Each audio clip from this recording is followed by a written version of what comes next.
it would help if I put myself on camera. How are y'all doing tonight? Um, the Give me just 1 second. Not during the lives for the public. The How's everyone doing tonight?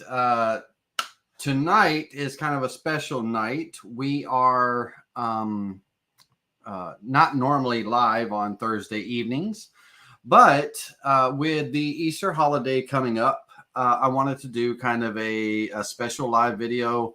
This class is not going to be like our normal classes as far as long or anything like that. It's going to be pretty straightforward, short and sweet, but not too short. But it's going to, we're going to have some good detail. And we're going to do an Easter project, but we're going to learn a few things that I think might interest some of you with regards to, we're going to look at some different sites and everything that we can utilize, websites that we can utilize to help us with generating or creating, bas relief images that we can use to create 3D models.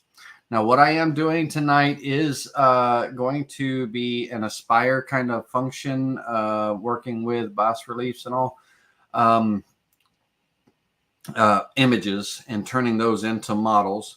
That's going to be kind of an Aspire feature, but you're all going to get the files. You're going to get the files that we create that you can actually carve for free. So you'll be able to have those.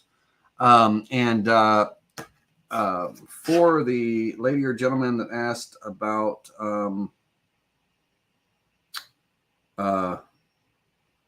it was JR. Yeah, during the live class, I'm just not set up for that, and it's going to be a short, sweet live, and I didn't have a link and everything for the backstage set up for that, but so we'll reserve that just for the Wednesday night classes.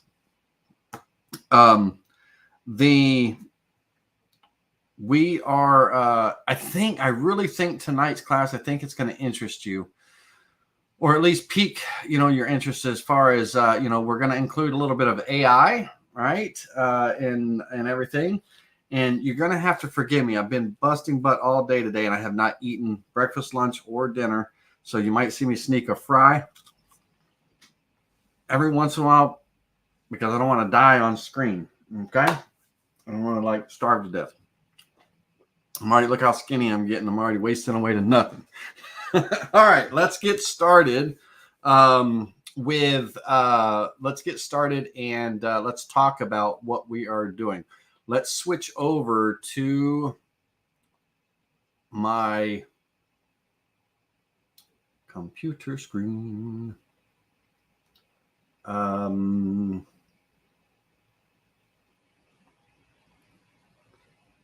Let's get something on the screen. All right. So I am on channel camera 2. Let me move this out of the way. And let me bring myself down to the corner.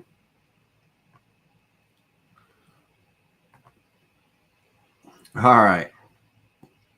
Now, we're going to start off with a kind of a holiday themed Easter project, but then I've got another model that we're going to do that's based around the resurrection of Jesus, which is what the holiday is based off of in the Christian sense. But to start with, we're going to talk about generating AI generation. First of all, so there are lots of websites. There are lots of websites that we can use online that have the ability to generate 3D images. And the website that I use is Photor, FOTOR.com, Photor.com. And I have a membership with Photor, and it gives me the membership that I pay. It's a very low cost each month, but it gives me the ability to create up to 500 images each month, and I can create any kind of image. All I have to do is tell it what I want, and the AI will generate that image, or try to. It's an interpretation of what I'm telling it wants.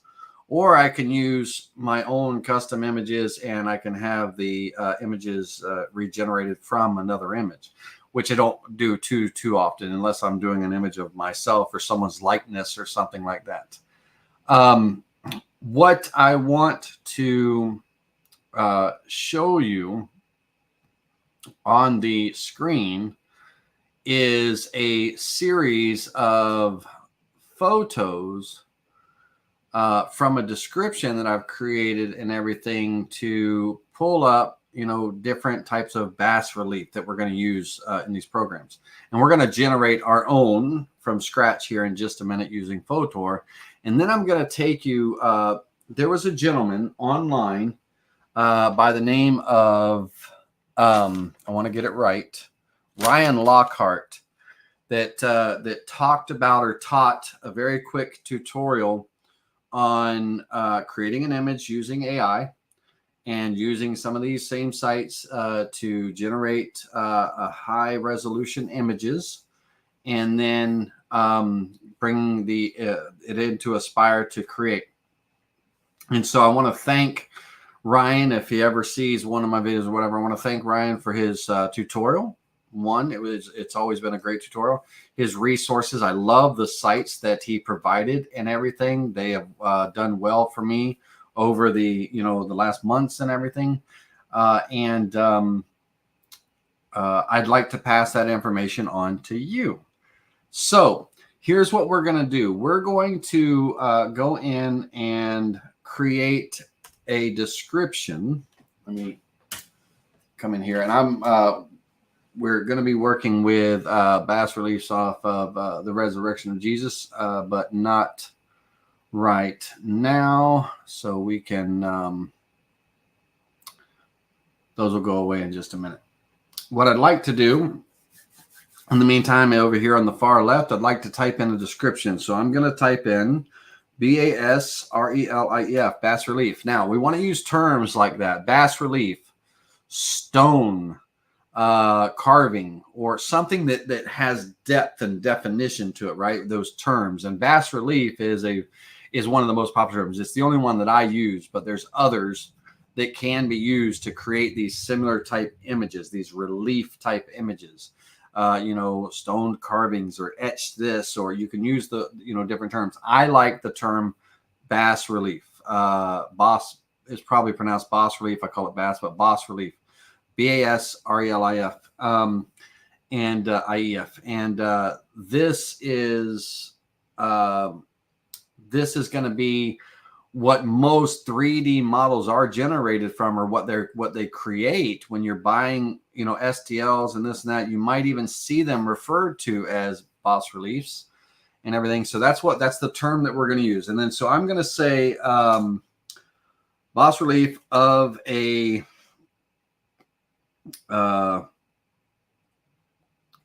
baby Easter bunny surrounded by a field of flowers and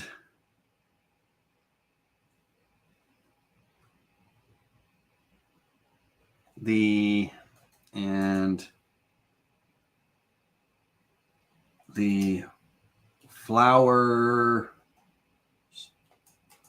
flowers blooms are Easter eggs. I'm going to put a comma. I want this to be high detail. I want to put that information in. And sometimes the images can get cropped and everything, so we can put in the word like, framed, so it, shows a full frame or something. We can, there's other terms we can use. So we'll just see what it generates and everything from this. I'm just going to go high detail. I'm not going to do framed. I could do framed. Let's see here. Framed. All right, now the aspect ratio, depending on the aspect ratio, you choose a 1:1, kind of a square image, a 4:3, short and narrow, 3:4, narrow and tall, 16:9, 9:16. These different aspect ratios, your results will change completely based on the aspect ratio you choose. And yes, if you tell it to do grayscale, it will create a grayscale. I don't use the word, I used to use the word grayscale. So just so you know, like, when I use the word grayscale, it doesn't come out right.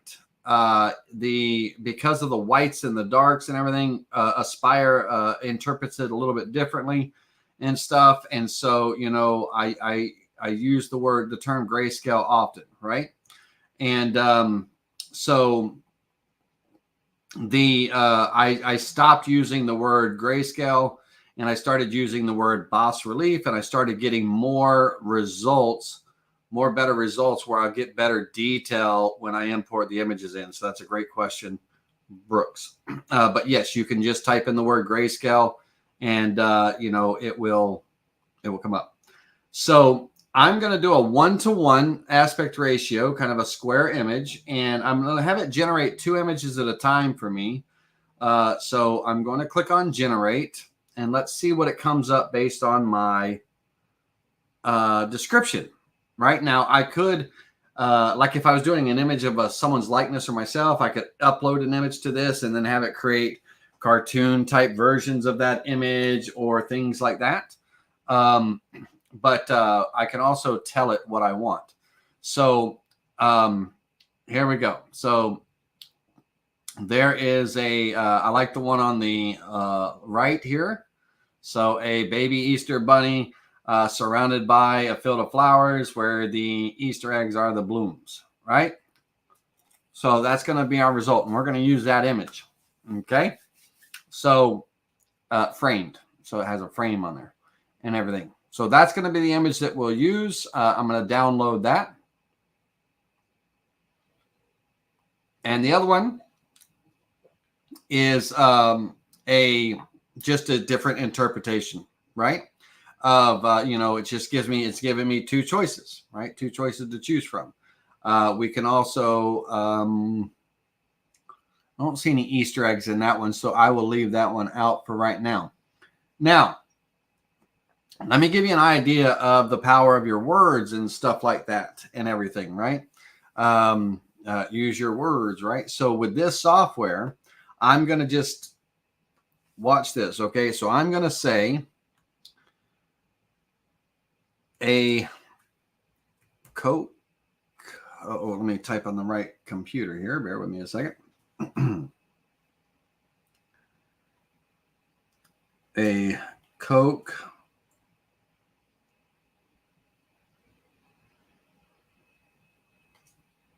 bottle sitting on a wood table near a window. The sunlight reflecting in the sweat beads running down the bottle.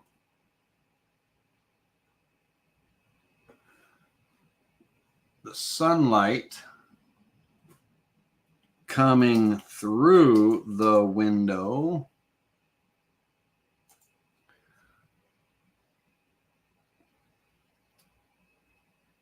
is reflecting in the sweat beads running down the bottle. Okay, that's going to be my description. Let's see what kind of image I get, right?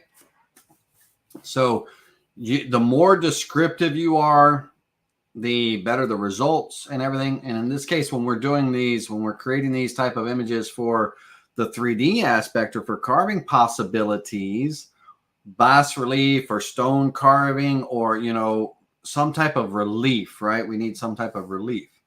And so these are the results, right? that come in. So that's one, and then that's two. And one of my favorites, I like kind of Coca-Cola every once in a while, not to drink, but just stuff. But let me come down and show you one of my favorite Coke bottles. It's not that one. Yeah, it was that one. Sorry. But same type of description and everything, right? So just I use that as an example a lot. So, the AI takes your words and your descriptions and does its best to create. And you can add additional details. You can tell it negative prompts, what not to put in there and things like that. So I do like Photor. Now there's other programs out there that like Bing Create. Bing Create is one. An AI generated program for creating images and all. And it does a good job now. No, I'm not knocking it. I just happen to have a subscription with Photor. All right. So we're going to be using this little cutie right here. So this is step one, getting the bas relief image created. Okay. Now, all the links to the sites that I'm using are in the description of this tutorial video, this video. So all the links, okay?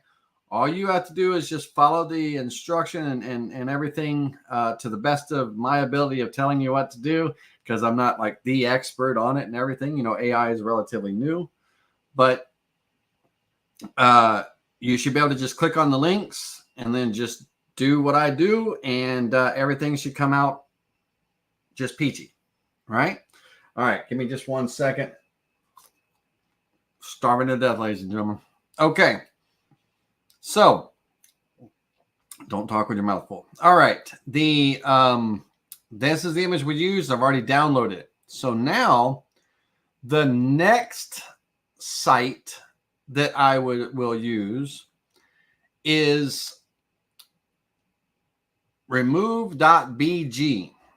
And basically with remove.bg, I will import any image that I need to. And I don't really think this little one needs it, but there might be some framing around the outside of the frame and stuff, some background stuff that I want removed. And there also might be some stuff I don't want removed. So it removed all of the background, right?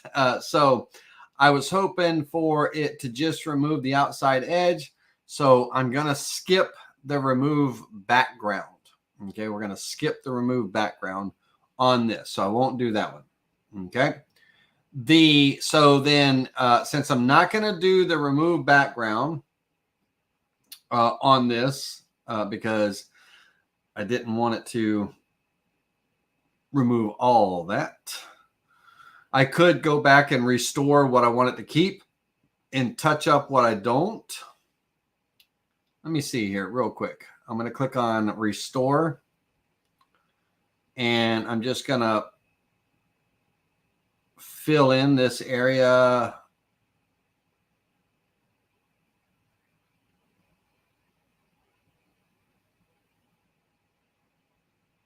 Right in here.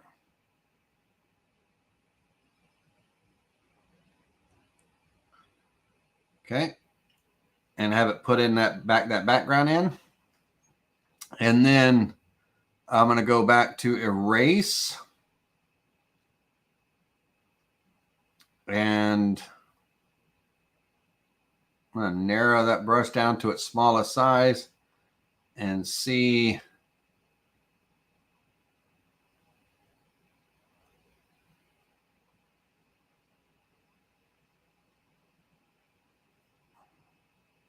It kind of distorts my frame a little bit, but I'm going to crop. So I'm kind of okay with that. I'm going to crop anyway. So anyway, I don't need to do a restore. I don't need to do anything. I'm just going to be done with it. I'm not going to use remove.bg, but that is a great site for getting rid of the background. quick and instantly. And I do a pay-as-you-go, so it cost me 9 cents per image. I paid $9. I get 10 credits for high definition images because I want to download high definition images after I move the background. But if I just wanted to do the regular download, the low quality version of the image, it doesn't cost me anything. Okay.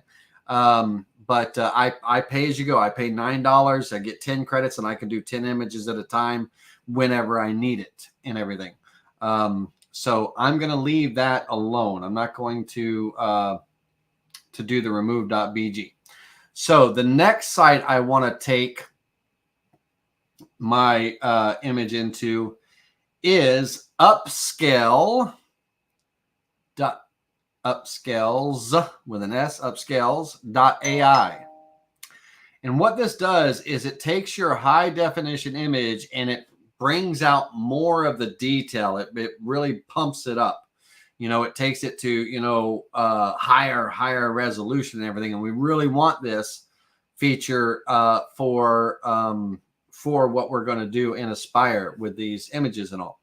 And so the choices I have, if I have a pro account, if I have a paid account, I can go up to almost 4K, right?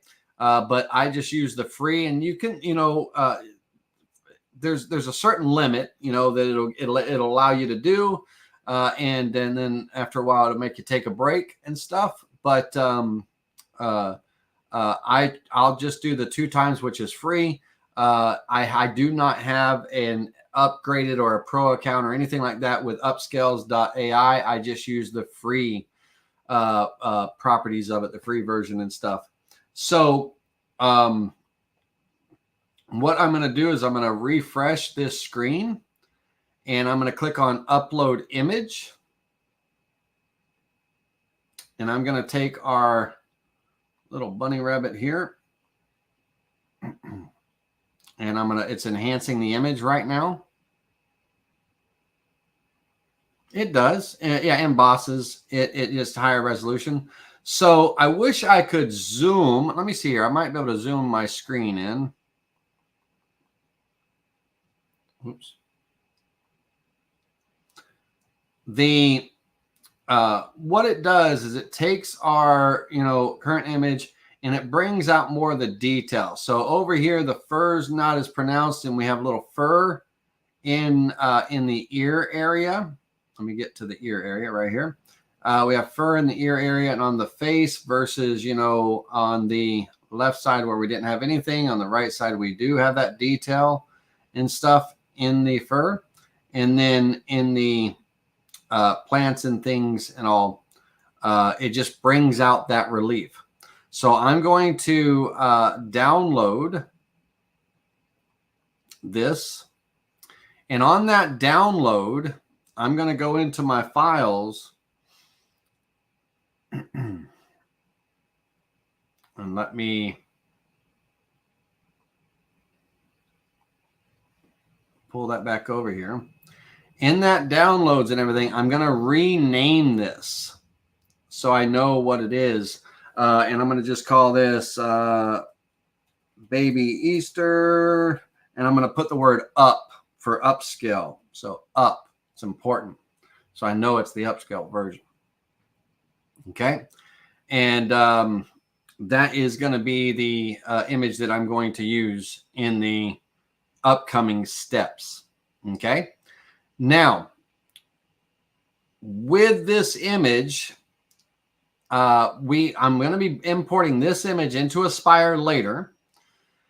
And in order to create a model in Aspire from an image, it has to be a JPEG, JPG, or it can be a PNG and stuff, but it can't be a JPEG. It doesn't read it. So on this image here, I'm going to go in and I'm going to open it with just my photos, like the little photo viewer, the default photo viewer on the computer. And I'm going to resave the image. I'm just going to go turn right around and save as. And I want it to be a JPG, not a JPEG. Okay.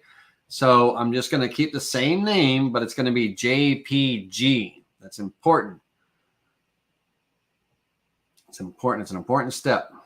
All right. So now that photo is going to be what gets used in the next step. And now this is the third and final step. So it's kind of, for me, it's a 3-step process. And so the third and final website is going to be, it's linked in the description of the video, but it is going to be the Google GPU processor, and it's the copy of the tile ZeoDetph, and basically it's a depth map generator. So what this does is, as you know, and Ryan did a great job of explaining it. It takes the image, this flat image, and it looks at and examines this image on kind of, it kind of can tell that there's going to be height to this, right? You can tell from the different depths of the lights and darks of the image, and it slices this image into layers. And then it restacks those layers on top of each other and compresses them down and creates a depth map that our software can use from the image to give us the correct highs and lows we need when it creates the image. And I'm going to show you the difference in where, when we use an image that has a depth map kind of generation to it versus one that doesn't. I want to show you what the difference in everything is. So what we do is, on this page here, you'll click the link. Okay, in my description, you'll click the link, and when you click the link, you're going to come in, and you're going to click on the what am I trying to say? You're going to click on this up here, and at the very top, it's going to, this link, at the very top, it's going to say copy to drive. You want to click on copy to drive as soon as you can, okay? It'll be right up here, kind of where this reconnect is. It'll say copy to drive. You want to click that. Now, I've already done that, so it's not showing for me here.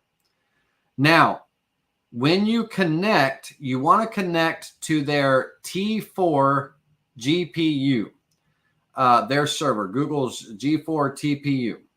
And with this GPU, you can use like Python coding and all kinds of coding and stuff to create all kinds of things. And it's kind of like it's a free workspace, but you got to make sure that when you're finished doing what you're doing, you need to make sure that you go in and disconnect and delete your runtime and everything, because if you don't, then you're going to stay connected and you're using Google's GPU, costing them time and money, and they're going to end up kicking you off where you can't use it, or they're going to kind of kick you off for a, you know, they're going to put you basically in the corner, and you're in a timeout, right, kind of thing, before you can go back to it.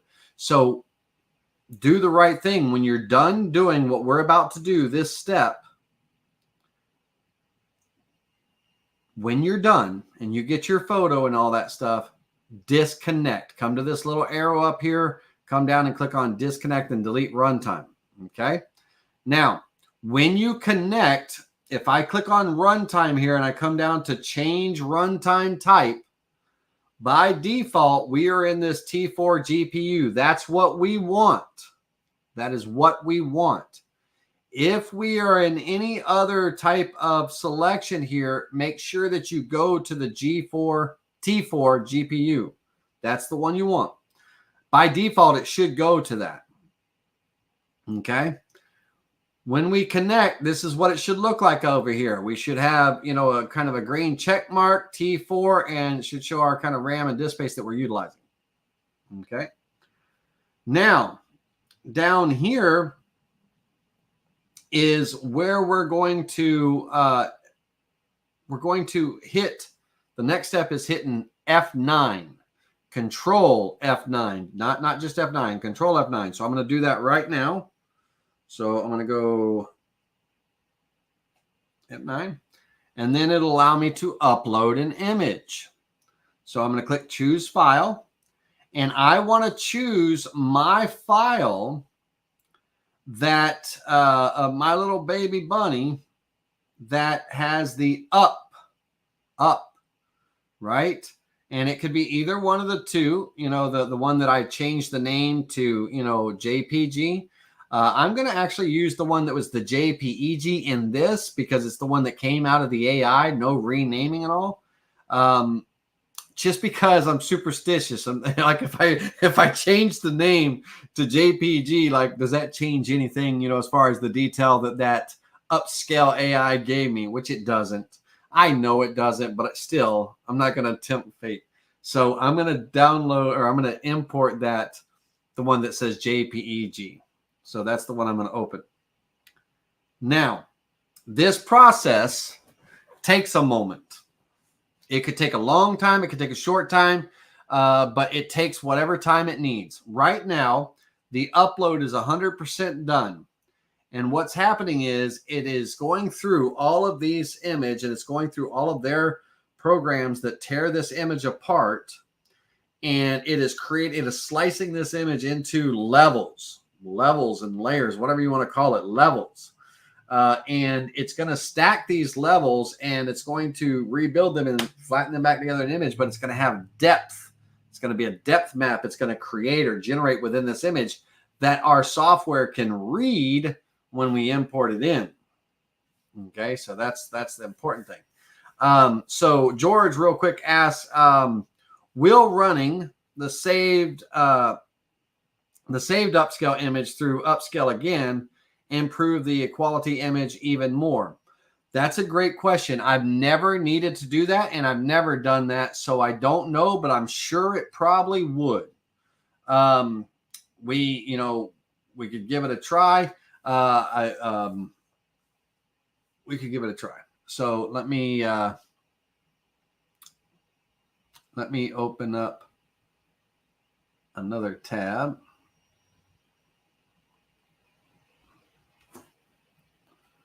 Upscales.ai.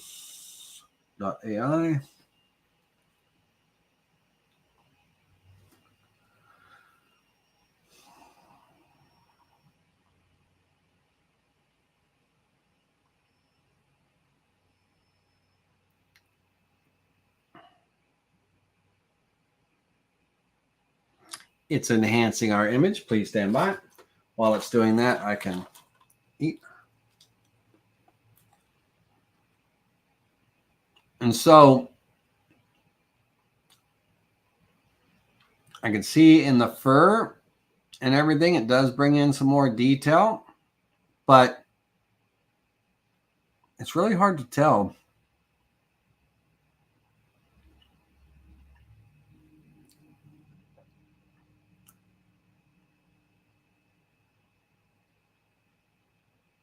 Yeah.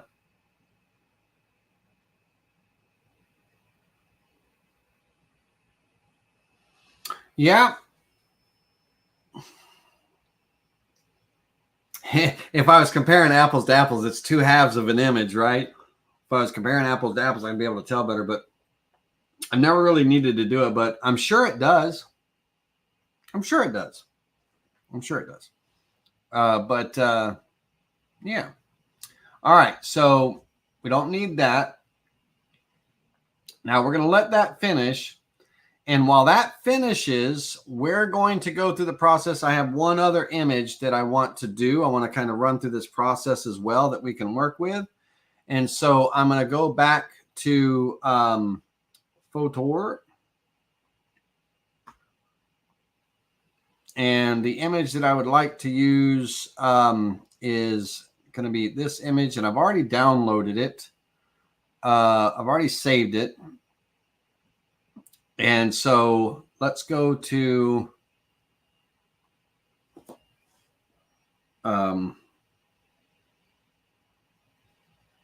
upscales.ai, upload an image.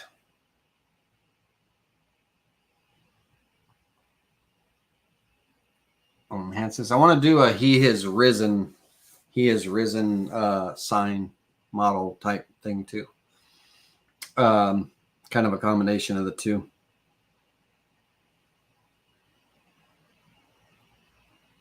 Okay. I'm going to download that. On that image, I'm going to, once again, I'm going to come in here and rename this to He is Risen Up.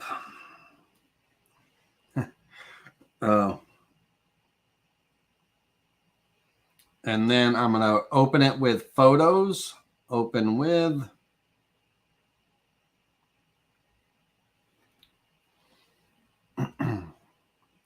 I'm going to save as.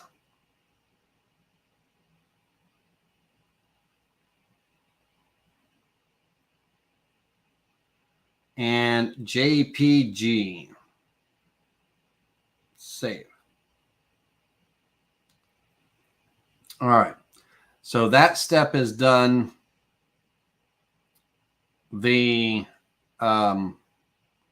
next step is I'm going to go into Aspire.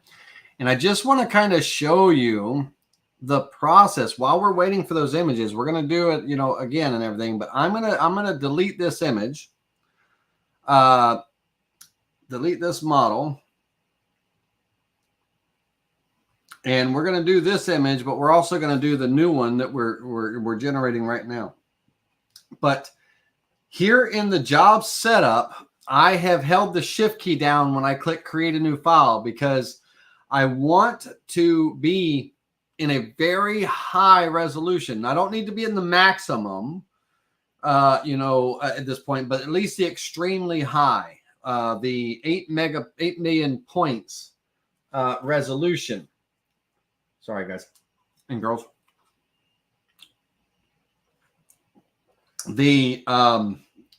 I want to be in that high resolution for this process. Now I am working in Aspire. So understand, if you guys and girls have, Vectric, VCard, Desktop, or Pro, we won't be able to do these, next couple of steps and all, but it's good to learn.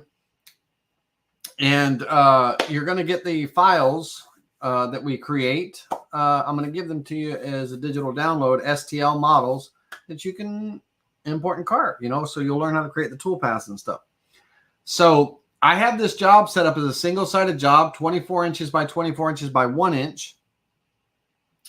I could go thicker for more detail and stuff like that, but 1 inch is what I'm going with. And I'm at extremely high resolution. Now, what I want to do in the modeling tab, and let me turn on my mouse so some of you can see where I'm pointing to. And everything with my mouse. So this green dot on the screen, that is me. In the Aspire modeling tools, the second row of icons, the second icon in is the create. Bear with me just a second. Create a component from a selected bitmap image. And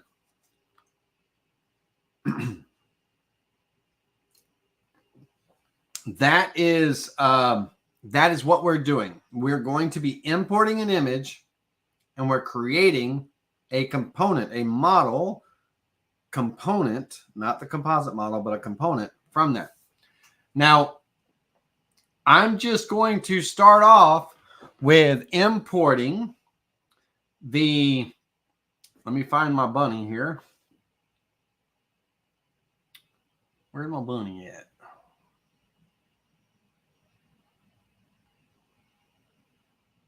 That's my up JPEG. And that's my depth map. Yep. Okay.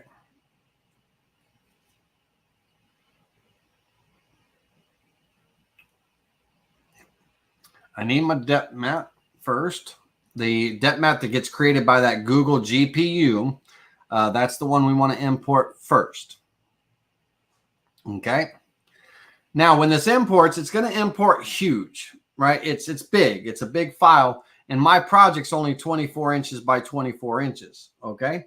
So I need to first come in here and size my project down.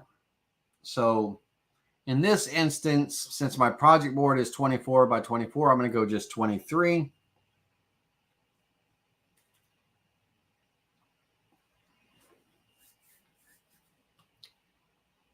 And bring that in. And then I'm going to center that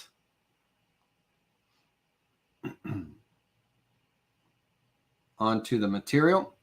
Now, the one thing that you'll notice from the depth map, now this is not very good, like high, resolution quality, a lot of depth. It's very thin, right? We are going to add some depth to that. We're going to increase the size and everything like that. But this is not like selling. You want, if you have the ability to go out and purchase, high definition models where, there's big depth. You've seen all the models that are for sale out there on Etsy and CG Trader and all kinds of things, designandmake.com and stuff. So you know what I'm referring to. You've seen them. Heck, you even have some in your clip art folder and stuff. This is great to get you started in creating 3D models from images and graphics and stuff. It kind of gets you started with that and go from there. But this image has some depth, but not a lot. So what I want to do is I want to go into the properties of this. And I want to change this. I'm going to change this to 1 inch. 1 inch. Let that do its thing. Stand by for an intermission. Okay. Now, by doing that, that gives us a little bit more depth and everything. Now, the detail's not quite there as far as like the real, texture type detail. That's going to be in the next step. But it gives us a foundation and everything. Now, from the layers that the GPU does, where it slices this image and stacks and gives it depth and all, sometimes you might have lines in your depth image that you bring in. And you can go ahead and apply a little bit of smoothing here at this stage, but not a lot. Don't do a lot. So on this bunny, I'm going to zoom in just a little bit, kind of focusing around the whiskers and all. I'm going to apply smoothing. I want to preserve the transparency. Wait for it. I want to make sure that preserve transparency is checked. And I'm just going to slide this up a little bit, watching my results. And I'm kind of looking at the whiskers and everything. I don't want to smooth it to where I lose all my detail and all, but I do want to kind of eliminate some of my lines and stuff just a little bit. I can do more smoothing after I get the next step done. And so I'm going to back this off just a little bit. All I'm trying to do is kind of just smooth it out just some. And that's going to be okay. I'm going to click OK. Now, again, this depth model that I brought in is going to be our foundation. So think of a skeleton that we have to put a skin on. And this is going to be our skeleton. It's going to give us that depth, the highs and lows. The next image we bring in is going to be our high definition detail from that Upscale AI. And we're going to lay that over this foundation. We're going to put that skin on the skeleton, and that should give us a little bit more detail, and we'll have detail and depth. The two will have the best of both, right? That's the goal. Now, so with this created, this phase is done, okay? Whatever touch-ups or anything you want to do to it, you can, but don't do a whole lot here until we get everything done. Now, I'm going to turn off, uncheck this model to hide it. And then I'm going to create another component from an imported bitmap. And this time, I'm just importing the image that came right straight out of Upscales.ai. That came right out of there. And the one that I changed from JPEG to JPG, just that image, that's what I'm going to bring in. And generally what will happen is, because of that scaling up the detail, from, 2 times, the resolution 4K and all, we get an image like this. Now, let me size it down to the right size, and then we'll talk about what we get. But let's go to our size tool. Let's bring that to 23. Keep your numbers exactly the same for both. 23.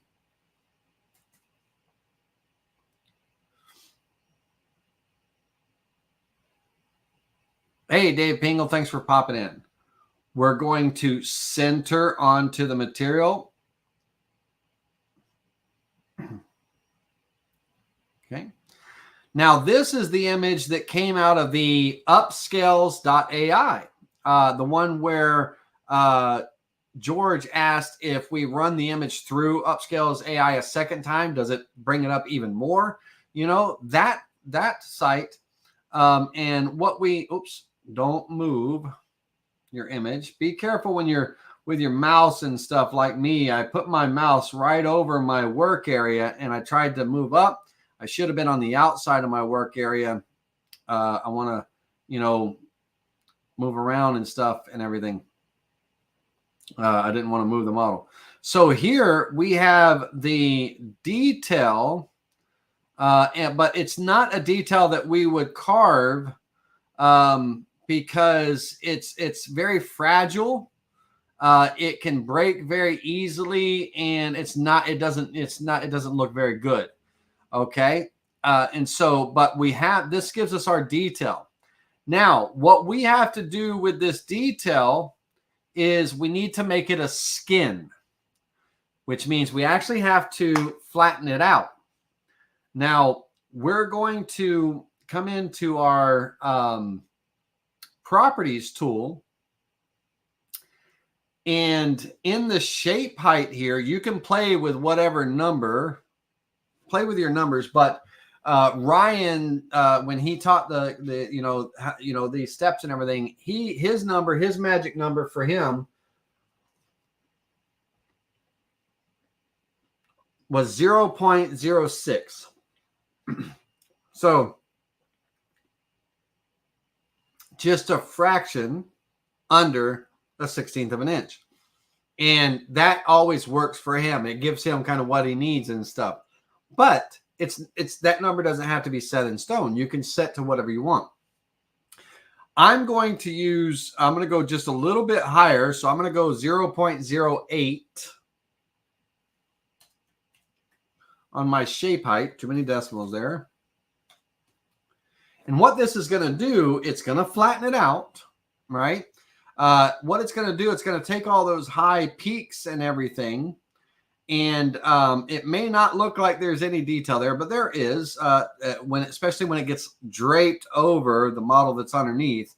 But what it does is it tones down those spikes and everything that are all over this thing. It kind of tones that down. Now, this is flat as a sheet. It is absolutely, there's no depth to this. This would not be good to carve or anything like this. It has to have a base underneath it. Okay, it has to have that base underneath it, that skeleton.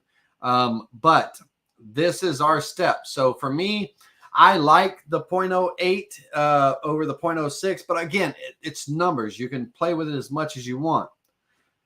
Here's where the magic happens. Now that I've got this created, I turn on the base, right? The first model, that one for the depth. And now I'm going to get the best of both put together. And so now I have a model with detail, right? So I've got the detail in the eggs and the detail in the flowers and the plants and things like that. So I have that model with detail, right? It draped that sheet just right over, and that sheet just, that skin you know, took on the shape of the skeleton underneath it and everything. So now we have that detail and all.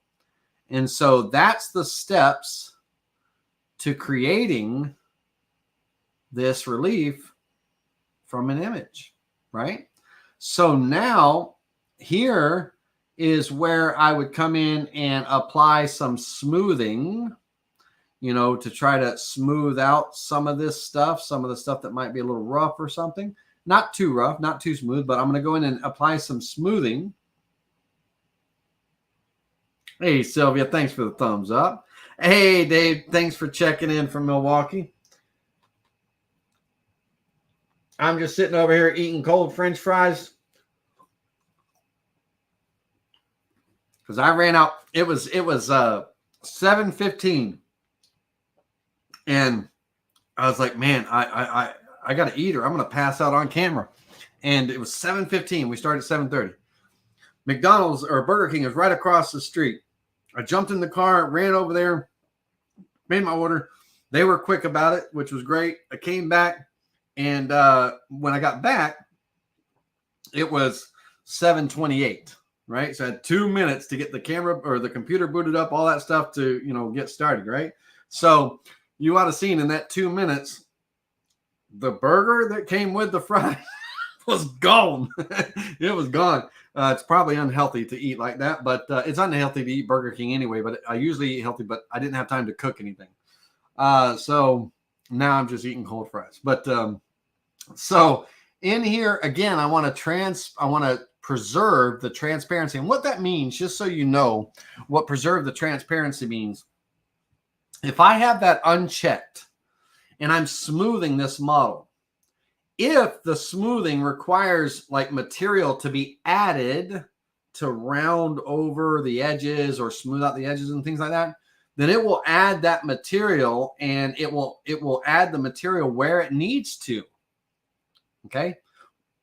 Where there once was no material, there would be material after that. But by preserving the transparency, I'm having it smooth the model and not add any extra where there's none already. I want to keep it where there's none. So right here on the edge, where it comes over the edge of the rabbit's shoulder here, you know, in here, if I was rounding over that edge, I don't want it to build out that edge just to smooth it. I don't want it to build it out. I want it to keep the transparency, meaning if there's nothing there, don't put anything there, just smooth everything out. That's why we want to preserve the transparency. Sometimes there might be a time, I don't know of ever a time that you wouldn't need to, but hey, so I'm going to slide this slide bar up a little bit. And I do not want to smooth away my detail, right? I just want to apply a smoothing to smooth out the whiskers and stuff and things like that. Let me see what I got so far with that.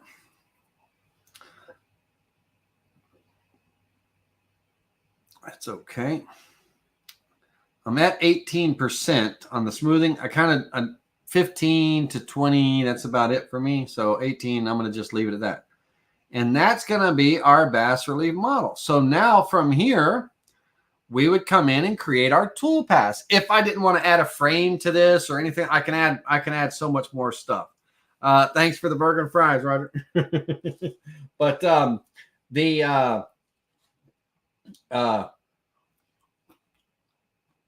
if I wanted to crop this or trim the fat or anything like that, I could do all that here before I create the toolpath. Whatever you might want. Now, what I do see that I want is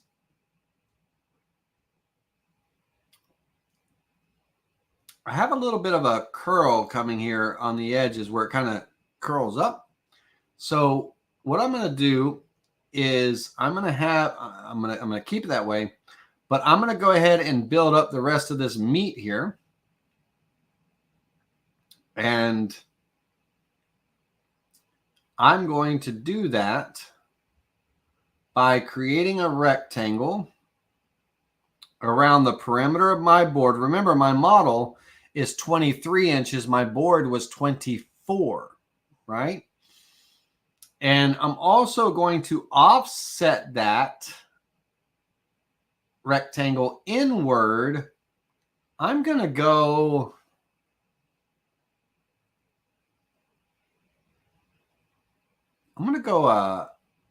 3/8 is good. Sharp corners, I want to keep. Select the new. All right, 3/8 wasn't enough. I want to get over this edge a little bit, so that wasn't enough. Let's double that. Let's go 3/4. Okay. Now we're getting somewhere. I'm going to be content with that.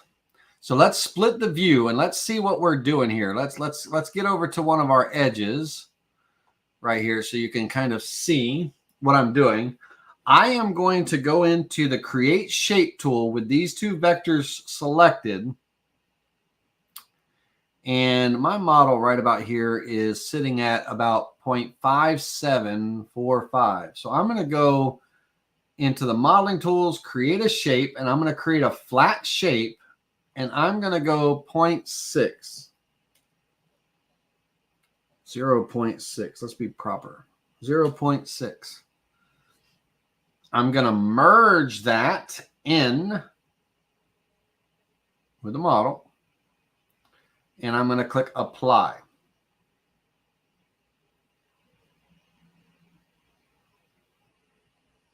Okay. And that should enclose me nicely with a frame, and the curled up edges that come in and kind of curl into that corner, I'm okay with that because it's kind of, you know, it's got that frame around it now.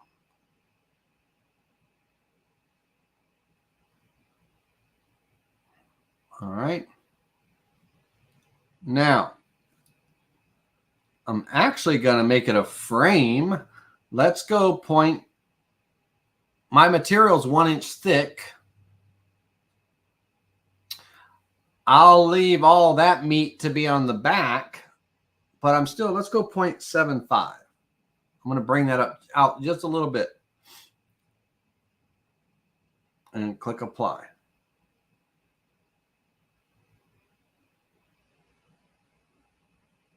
Okay, good. Let's see here.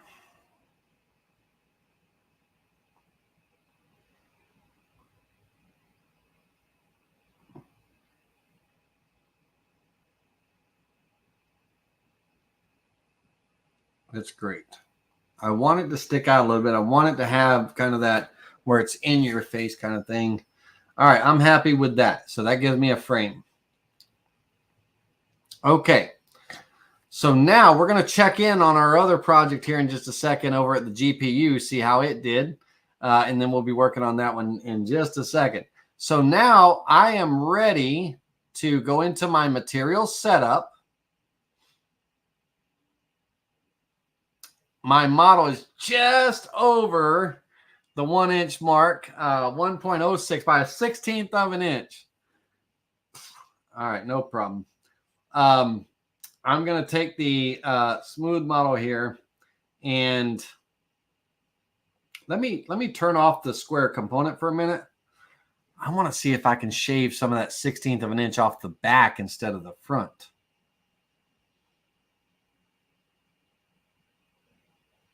Oh yeah, I might be able to get that 1/16 of an inch off the back instead of the front. Like I don't want to, like, instead of reducing my detail, you know, sizing it down that 1/16 of an inch and sacrificing even more detail that I've already don't really have, you know, I'm going to try to shave it off the back. So we're going to go into the replace values below the Z plane here. And I'm going to grab this arrow right here in the middle. I want to lower the component by that value that I choose. And then transparent, but I want to pull this up Now, let me show you what I'm doing here for a second. Let me see if I can tilt this a little bit so you can see what's going on. This plane, this gray plane around my model, I'm actually pulling, like pulling a string. I'm pulling on this blue arrow right here in the middle, pulling it up. Now that pulls that gray plane up. Now what I don't want is when I pull this up, I don't want to see that cloudy gray in my model. That means I pulled the plane right through my model, right? So what I want to do is I want to back it down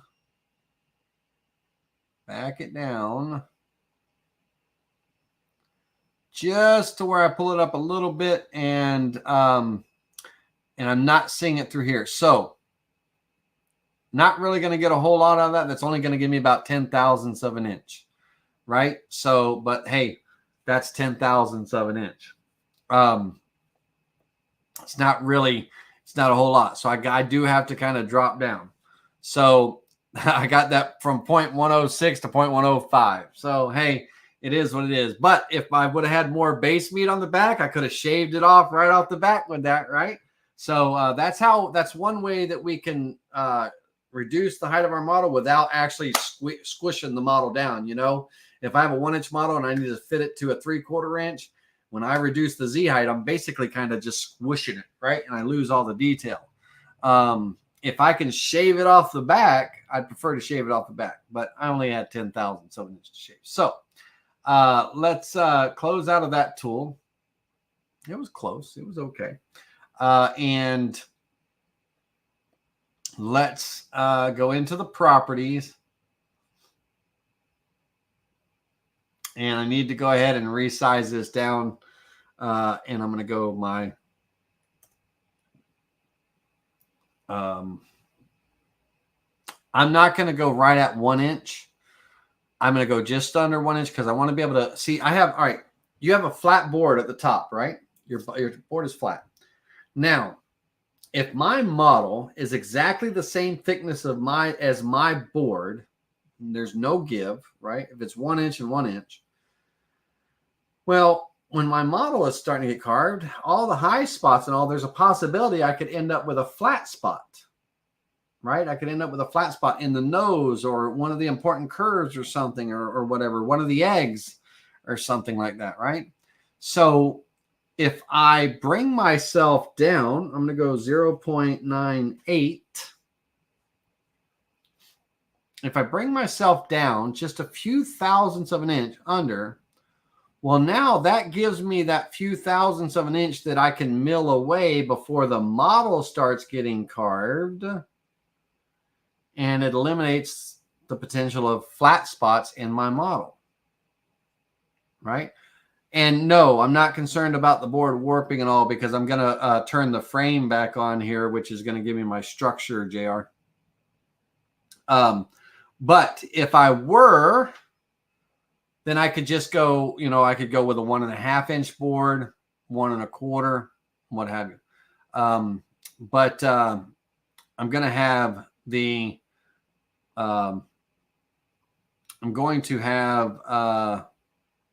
rigidity that I need from that frame around it and all. But if I was concerned, I'm not at all. But if I were, I would just go with a 1 1/4 inch board, 1 1/8, 1 1/2, glue a backer to it, whatever the situation may be, right? And everything. But no, because there's still thickness in these details and everything like that, right? Only the thin parts are kind of like the back behind the rabbit and stuff like that. This is all built up. So this is all, let's see here. Let me move my stuff out of so I can see my screen, right? So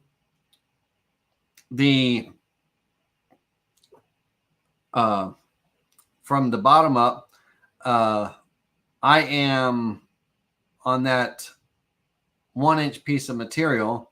This egg here is, let me see, let me do this backwards here. So this low spot, that's at 1 inch. This is 3/8. So 1 inch minus 3/8 is 5/8. So that's 5/8 inch thick right there, right? On that egg, right? Yeah. Yeah, 8/8 and 3/8. Yes, 5/8.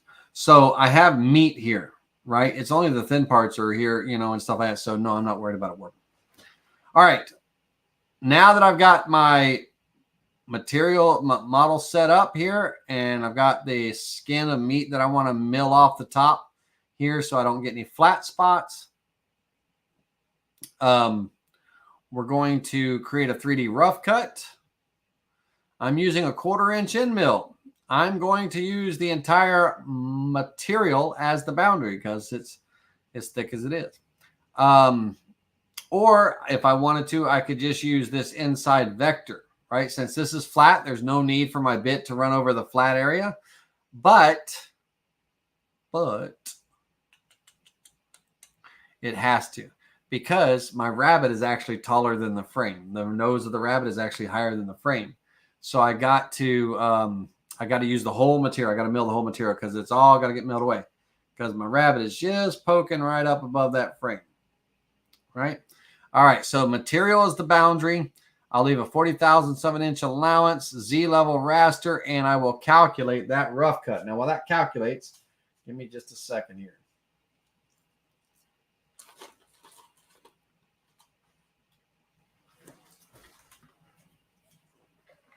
Man, that was fast. Hold on.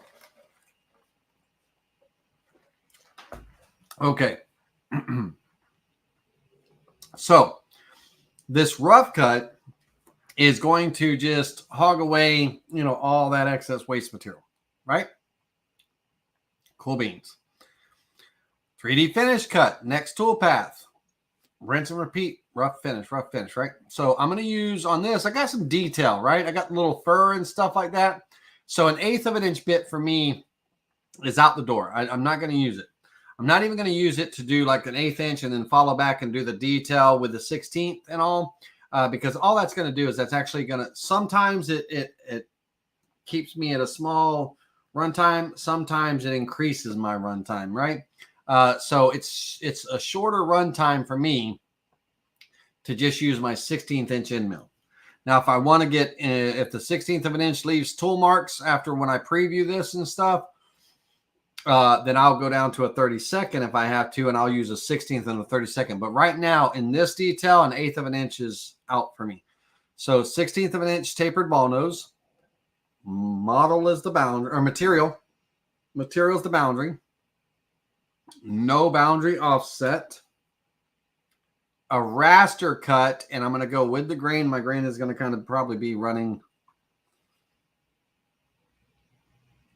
My grain will probably be running 90 degrees. So raster at 90, and I'm going to calculate. I don't even know what, I should go back to my rough and see if I was rastering at a 90 on the rough cut too. I need to do that. I want to stay with the grain.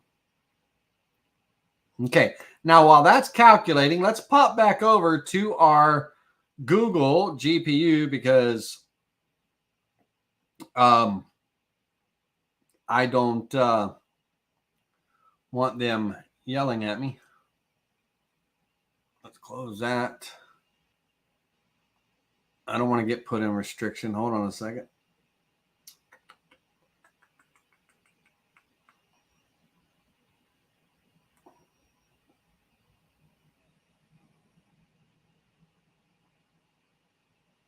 That's Photor. That's the remove background. There we go. Okay.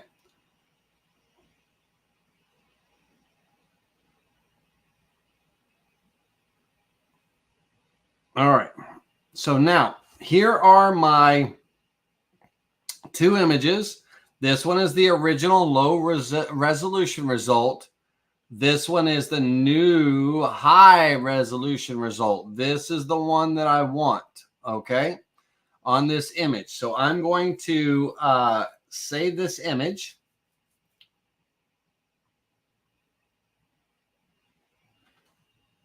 And give me just a moment.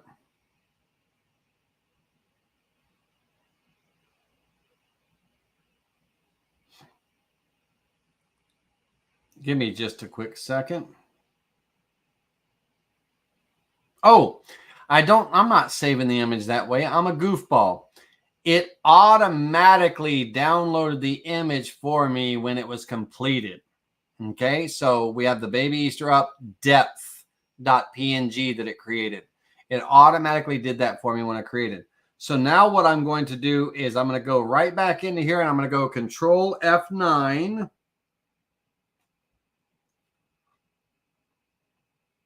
On this page. And I'm going to upload that He Is Risen model.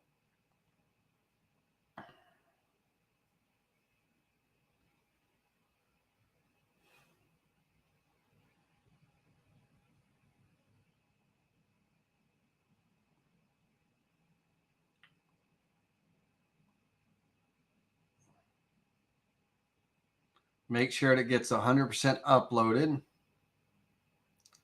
And then I'm going to let it work its magic while we deal with our little bunny rabbit here in just a moment. All right, let's get back to our Aspire. So let's run our let's preview our visible toolpath on this. So on that GPU, that T4 GPU page that we're using Google's GPU for its processing and stuff, when it's finished creating that depth map of the image, it automatically downloads it to your computer instantly. So you don't need to do anything. It just downloads it, right? Now you'll have the AI, that upscales.ai generated photo, and then you'll have your depth map that the Google GPU created and downloaded. Those are the two files you use in your project. All right, so in here, this is my finished carving, right? Not too shabby for what it is. I'm sure if I would have bought this from some sculpting professional and everything, they would have had all the high detail and the eggs and this and that and everything. But from an image, come on, you can't beat that, right? From an AI generated image that you can describe and name anything that you want, bas relief, BASRELIEF, and then a description of what you want. And to be able to do this, if you have the Aspire, it does take the Aspire to do that, but amazing what it is. Let's now come in. I'm going to insert a new level. And I'm going to turn off level 1. And I'm going to close this and I'll come back to a blank here.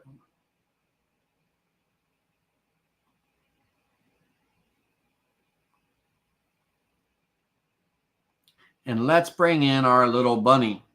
Okay. Cool beans. All right. So once again, in the modeling tab, step number 1, create a component from a selected or imported bitmap.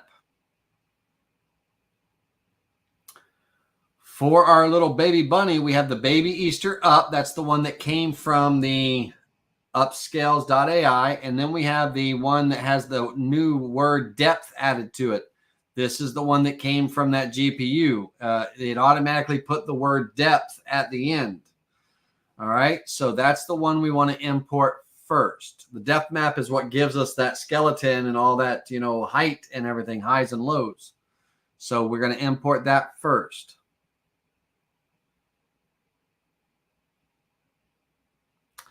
How come the outline around the rabbit? Give me 1 second. Let me size this rabbit down and we'll go back and look at that. Stand by 1 moment. Let's go into the size. 23. Apply.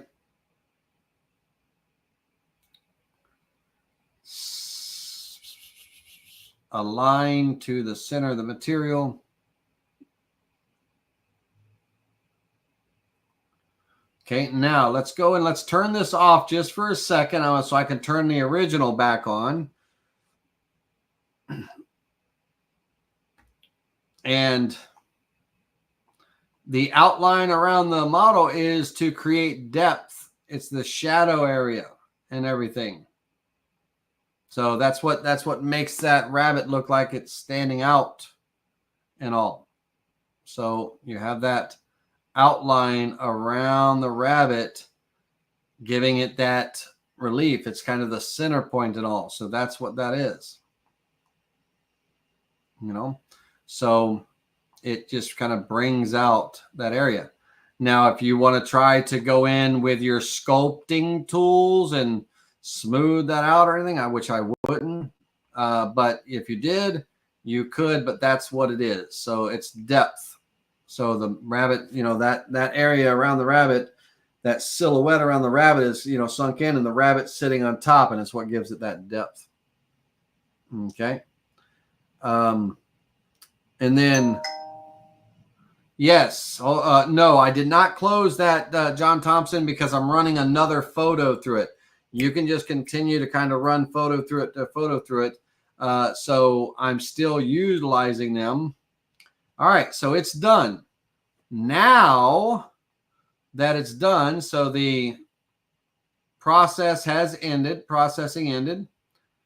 And if I look at my downloads, he is risen. Download is downloaded. Now, John, I will go over and I will disconnect and delete the runtime. Are you sure you want to reset the runtime? Yes. So now that I'm disconnected, I can close out of that and that. We'll do that one last. Okay. So hopefully, Brooks, that kind of answered your question, but that's what that is. All right, let's go ahead and turn that off, and let's turn our baby back on. Baby Easter Bunny. Now, this is the skeleton, right? There's no skin or detail on it right now, so you got to keep that in mind. Also, on the frame, I don't know if I'm going to keep the most of the frame. I'm probably going to just fill that in with more wood like I did the other rabbit. But first thing I want to do with this is I want to try to pump it up some, right? So I'm going to go into my properties, and I'm going to change this to 1 inch.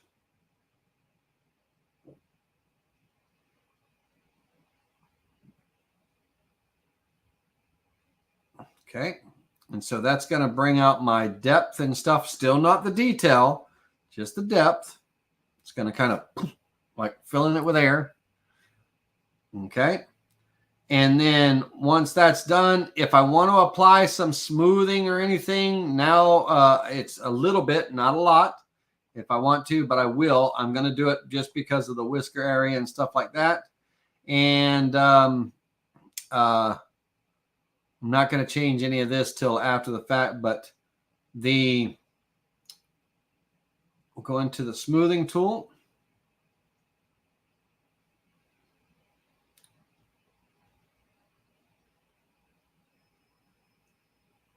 I want to preserve the transparency.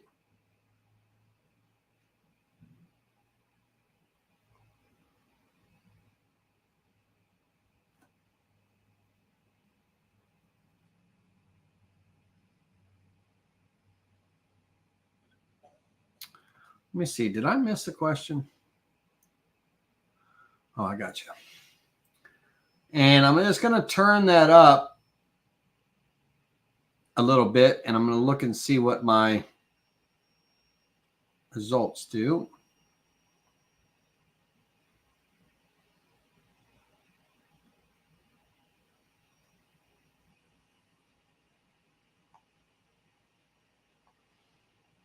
I'll end up probably doing a little bit of smoothing right there, but for the most part, that is going to be done. Okay. And so now I'm going to turn that off, hide it, get it out of my way. Same thing, import or create a component from an imported bitmap. This time I'm going to use the JPG file that came from the Upscales.ai. That's going to be my higher definition as far as the detail definition, not depth map, but detail.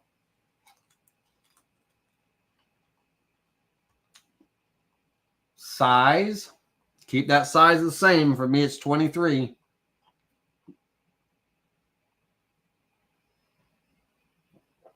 Center.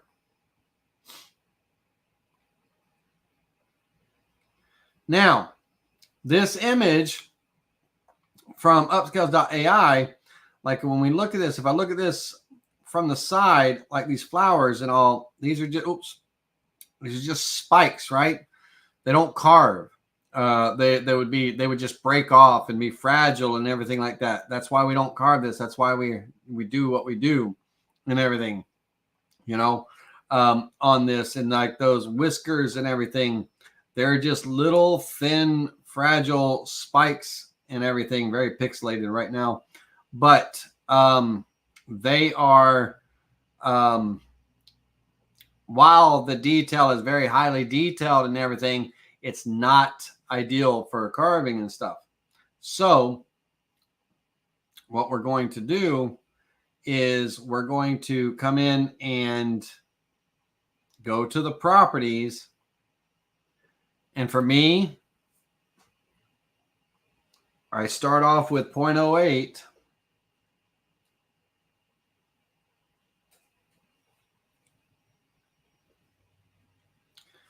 What we're doing is we're creating the sheet. Now, when we do that 0.08, when we bring that down, it didn't like my number. Let's try that again. When we bring that down and everything, you know, it's like we're flattening it out. We're creating a sheet and all. So we're taking away the detail, but the detail is still there. That detail will present itself again when it lays over and drapes over that's underneath.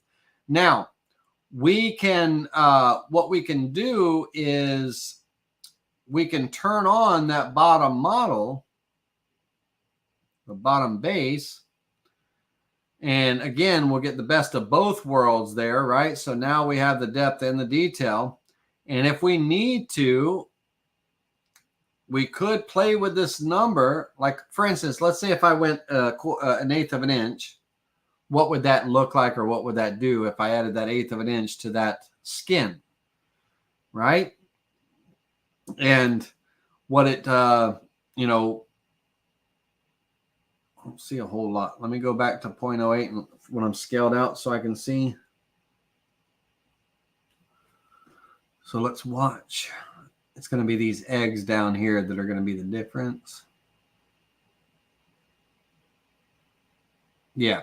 So not a whole lot of changed in there, but on the eggs down at the bottom, they're going to need to be smooth. There was some change. So when I went up to 1/8 of an inch in here, mostly got, you know, just a little bit more speckle in there, right? But all in all, not bad. And a little bit of smoothing could do that. Now, by putting that 1/8 versus the 0.08, I've added more thickness to my model. So now my model exceeds my 1 inch by 0.012. Now, I'm going to try to shave that off the back again. So we're going to close this tool.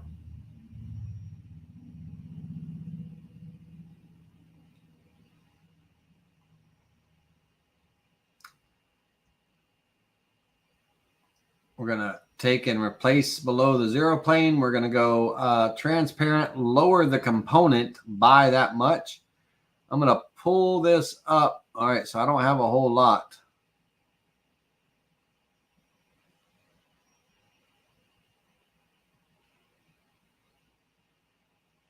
I don't have a whole lot.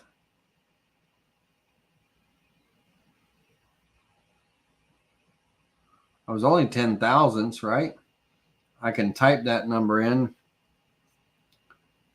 0.02. That brings that cuts a hole right in my model right there. Let me see what 0.01 does.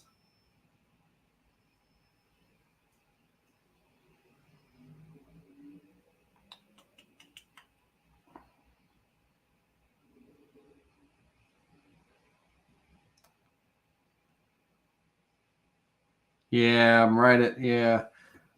Can't do that. So it's only 10 thousandths of an inch. So let me just lower the model by that size. So that 0.08 to 0.125 just threw me a little bit over, but that's okay. We'll close that tool. And let's go to the properties. I'm just going to bring this down to 1.1.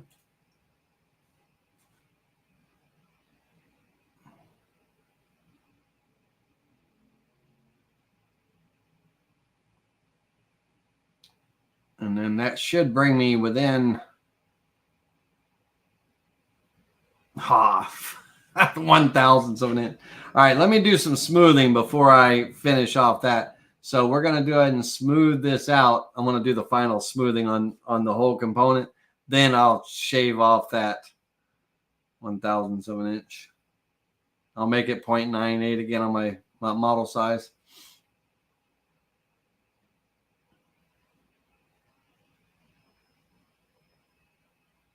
All right.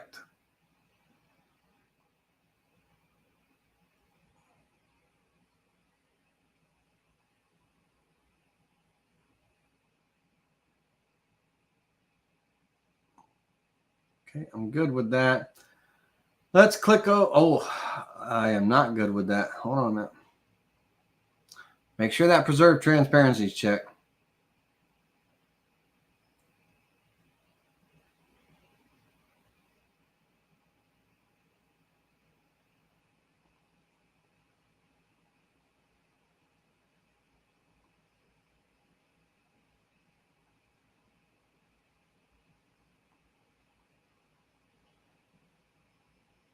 Okay.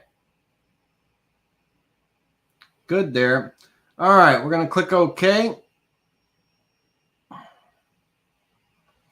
We're going to get rid of that thousandths of an inch.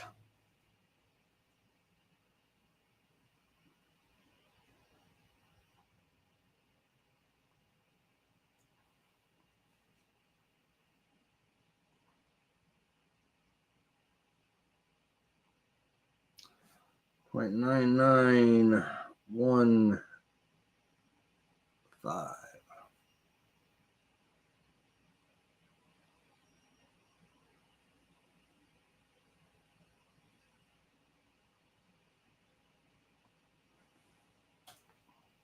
I'm going to go 0.98. I'm going to just stick to what I always do.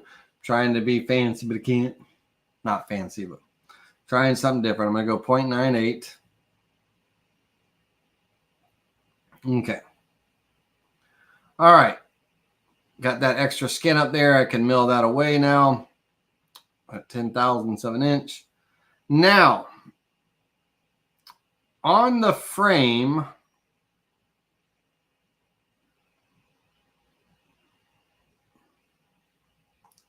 sometimes, the detail just, and what it, what just generated, sometimes it's not worth it or whatever. I'm going to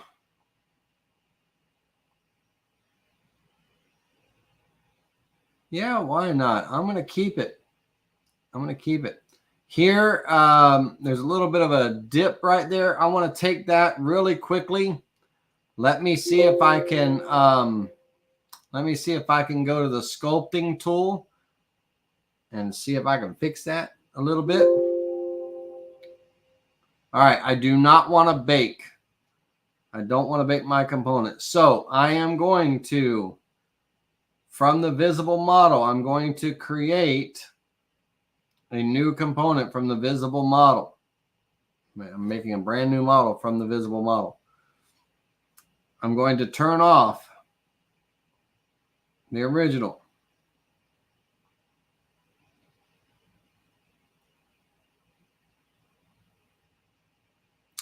And then I'm going to go into the sculpting tool on that one. I like keeping my originals intact. All right, so let me see if I can spin this around.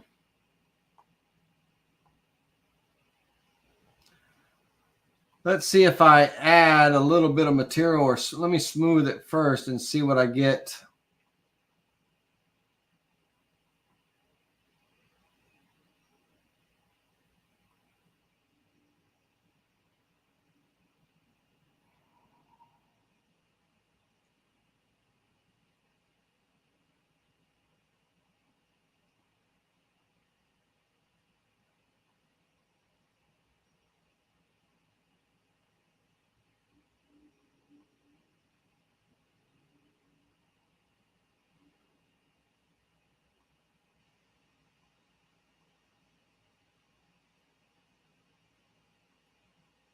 I'm not the best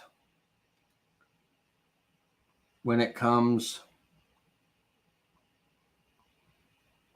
to sculpting, but I'm smudging this. I'm pulling this extra stuff down into this low area.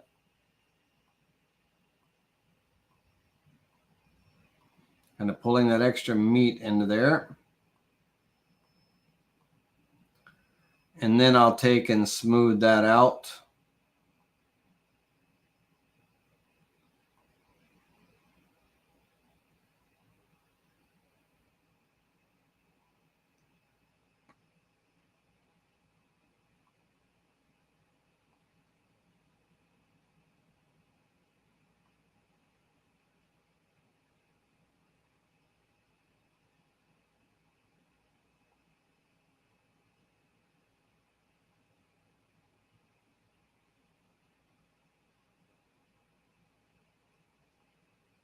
Bear with me.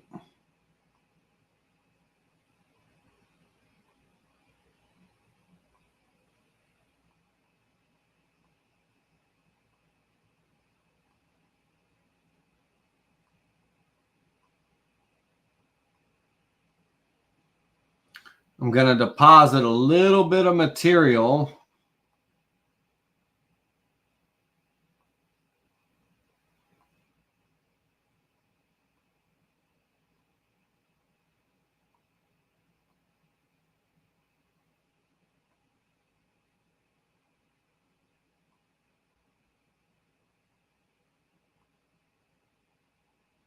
And then I'm going to smooth that material out.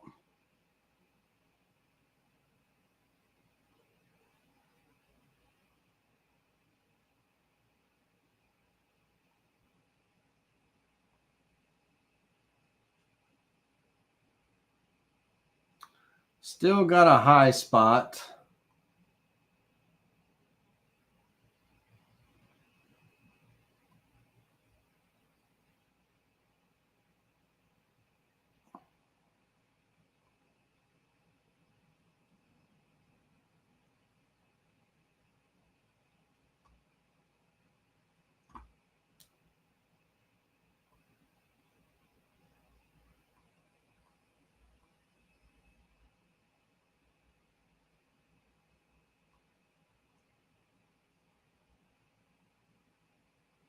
I don't know if I'm helping or hurting on that. Let's see here.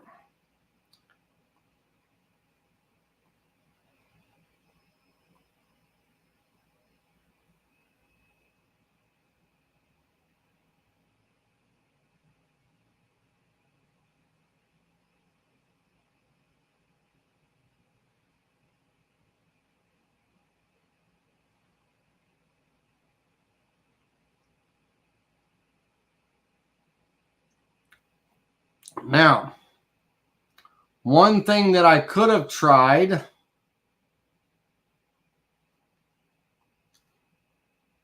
yeah, that just looks.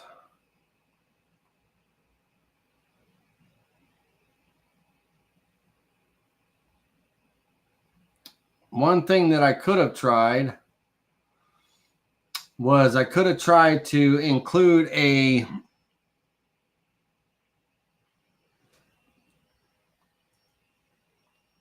zero plane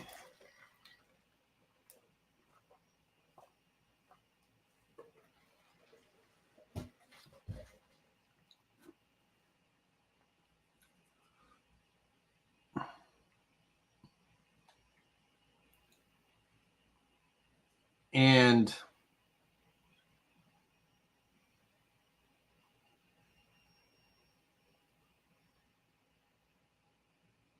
let me give that zero plane some depth.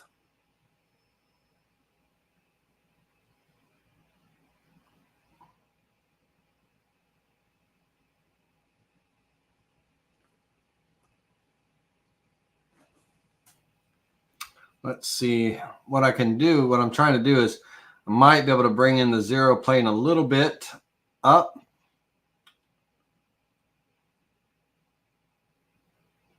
Change it to a merge.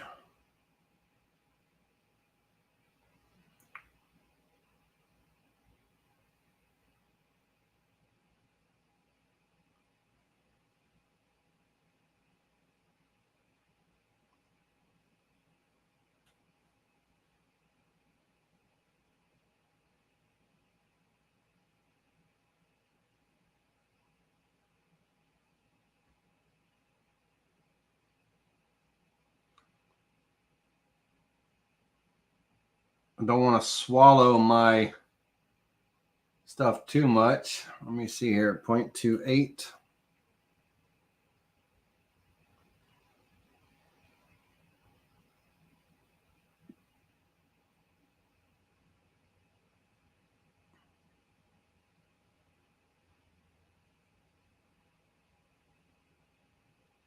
Yeah, so 0.28 brings, I'm eating into my plant stems there. So let me go back to 0.26. I still got to put my frame around. I forgot that part. And then I'll go in and I'll remove this material here. So that way, when I turn the zero plane back on,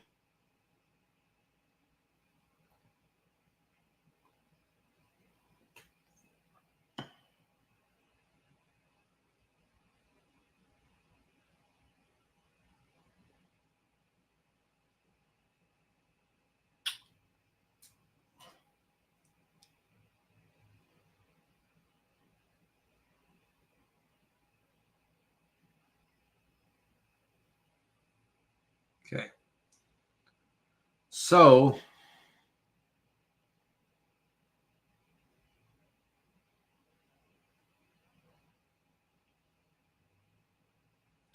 let me put my frame around and then you'll see what I'm about to do. So I've got my rectangle here. I can still use these vectors that from the other project that I had, same vectors, and they'll be fine. Create a shape. I'm going to go 3/4 of an inch and click apply. Merge that in.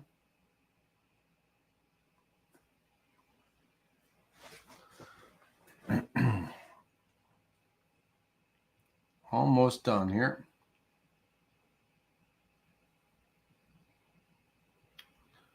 I want to go a little bit bigger with my vector. So I want to bring this vector. Let me hit reset.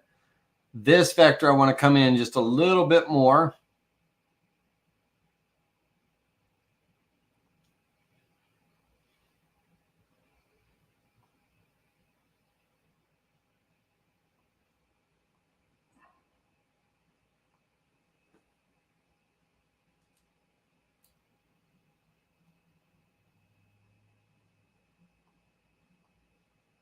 Whoop. Just this one.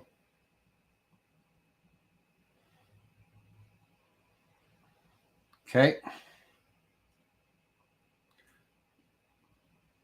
Create shape. Flat shape, 0.75, merge. Click apply.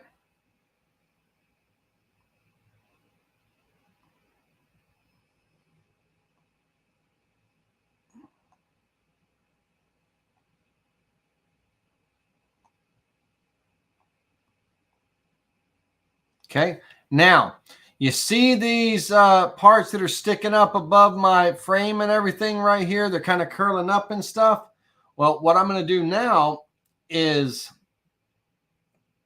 on this visible model, which is my rabbit, not counting the zero plane and not counting the component, because I still got to work with those that zero plane in just a second, but just the model here, I'm going to create a vector boundary around it. Let me select it. I'm going to create a vector boundary around it, so a boundary gets created. And so it's out there, right? I'm going to take this vector, and these are the corners that are sticking up, right? So I'll just do this vector. Everything outside of that vector on that visible component, I'm going to remove. Let me select the component.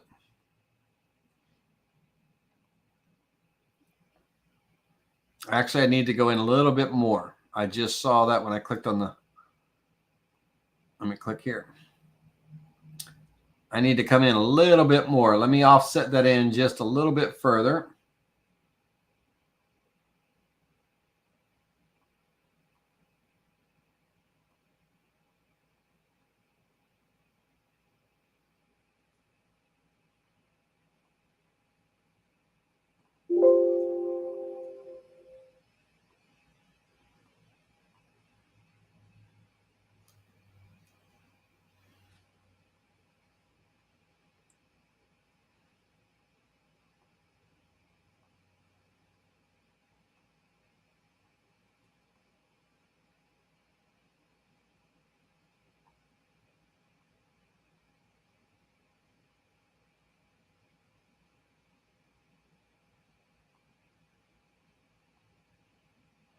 Okay. One more time.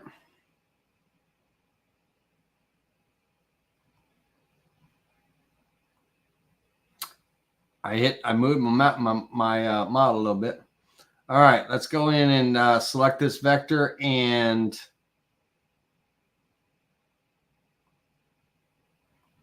clear everything. Well, you goofball. Clear everything out.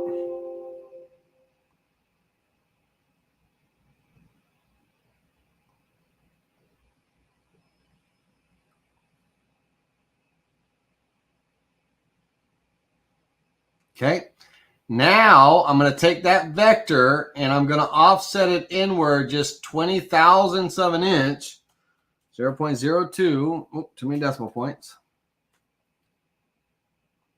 Deleting that original. Just bringing in a few thousandths of an inch, and then I'm going to rebuild that shape.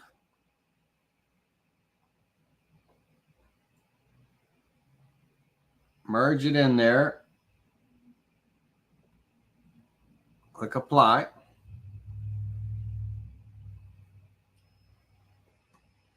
Okay.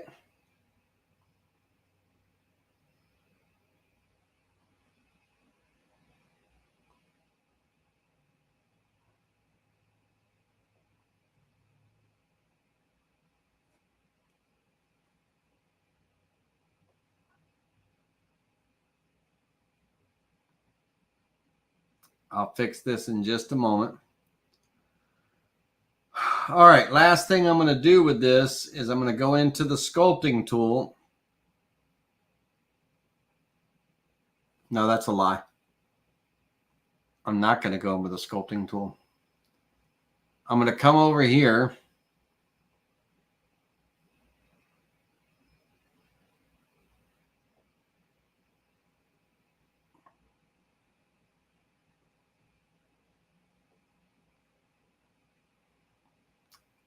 I am going to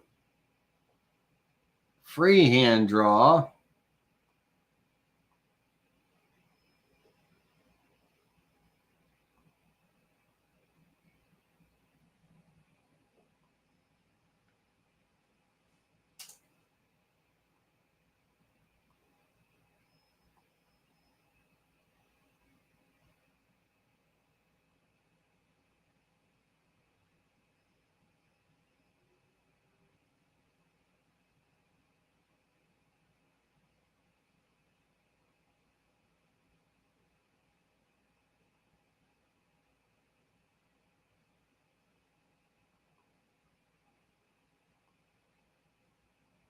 I'm going to extend this line to there. I'm going to use my scissors and trim that.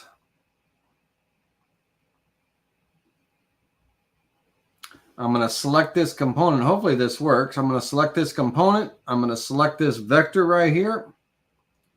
And I'm going to clear out everything inside that vector. So basically, I'm creating a hole there. Now I'm going to turn on my zero plane.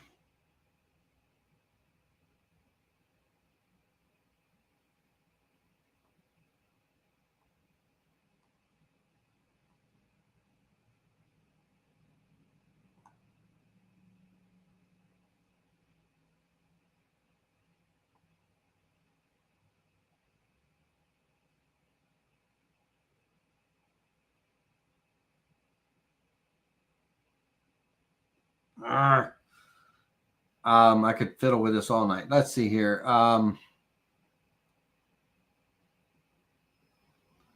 Let me go back in one more time. Freehand draw. All right, give me just a moment.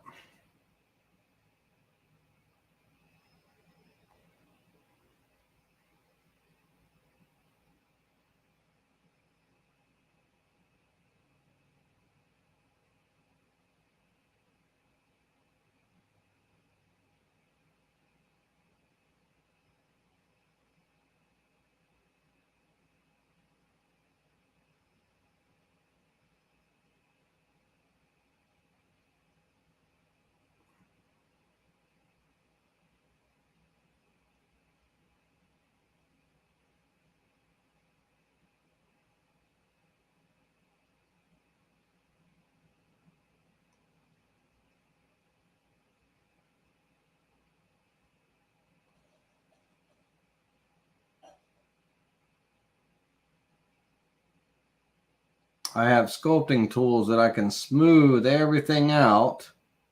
If I can just get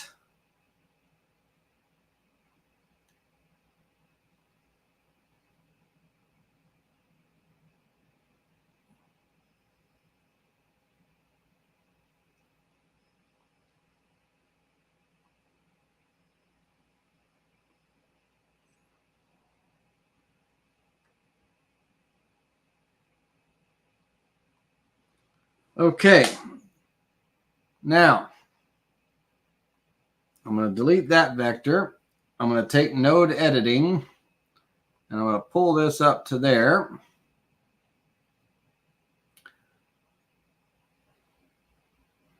I'm going to go into node editing, pull this down to there, pull that down to there. And then I'm going to select all of these vectors that I just created, join them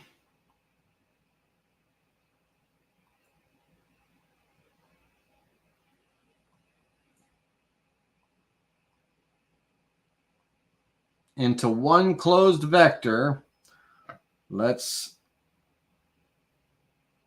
go into node editing real quick.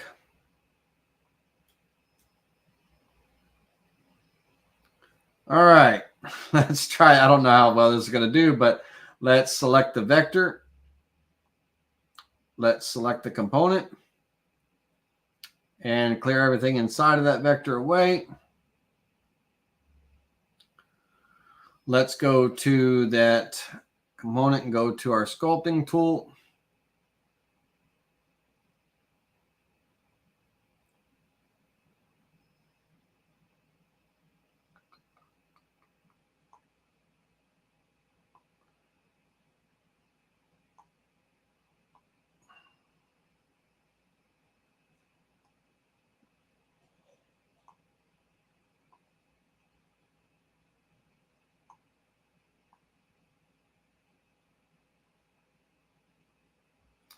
Could have shaved that off, but that's okay. We're going to make this, see if we can make this disappear.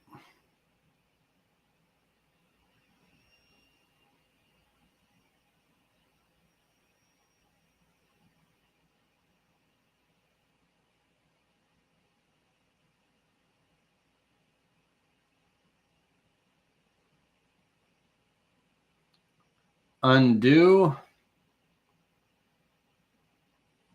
that up there.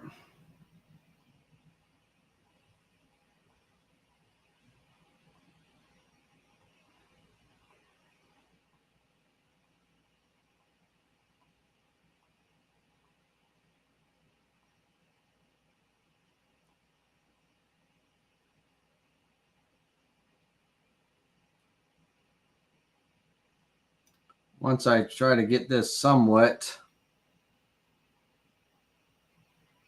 smooth, I'm going to go back and undo right on this flower petal. I want to try to bring back that detail.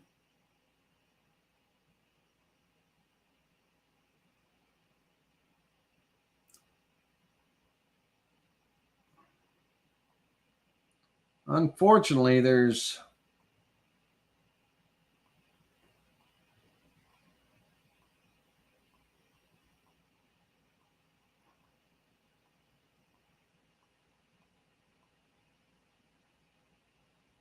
just a little bit of material.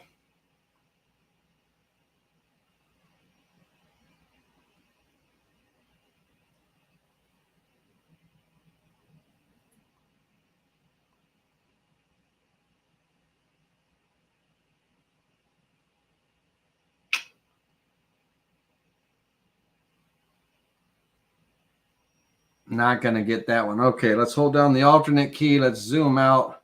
Let's come over here.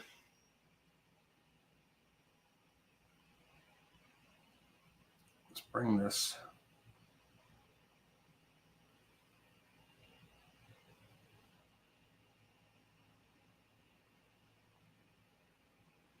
Not a whole lot I can do with that.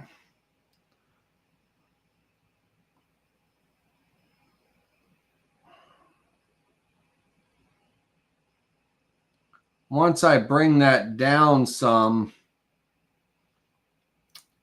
I will now,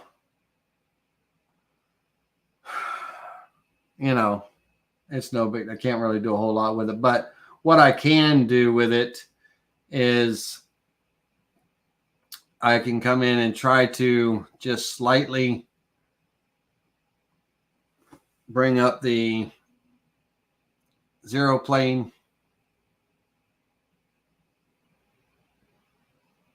I'd have to spend a lot of time cutting things out and stuff. Now that will clean up around the ear and around there. It's not going to fix that little nudge right there. If I went in and removed that material right there, that would fix that. I'll clean this up, of course, before I give it to you guys as a file. But that's, you know, so I've got to remove some material in here. And this might be where, you know, that remove BG, that remove background, that remove BG that I said, oh, I'm not going to do that with this rabbit. It would have eliminated all that because it would have removed all that background from the get-go. All right, so there's our rabbit. Now this outside area here, this will end up getting smoothed out. Like when I'm in this component here,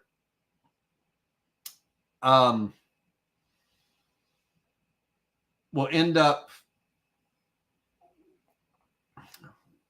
probably just kind of, I don't know what I can do with that. I'm not going to smooth it out, but I'll probably end up trimming that all the way back, cutting all that off and putting a new frame in there.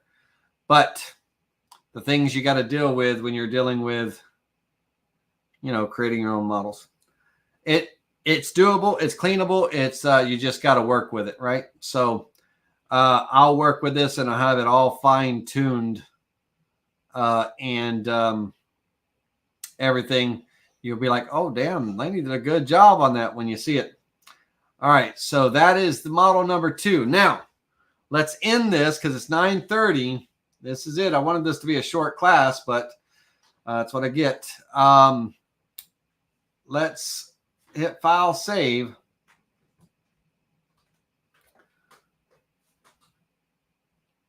Let's turn this off.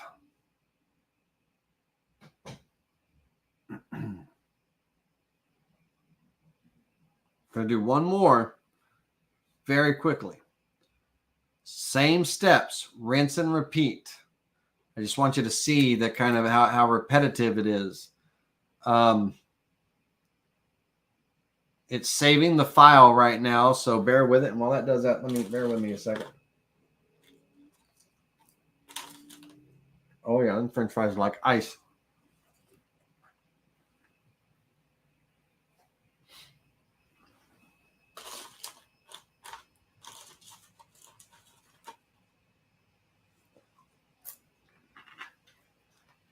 Okay.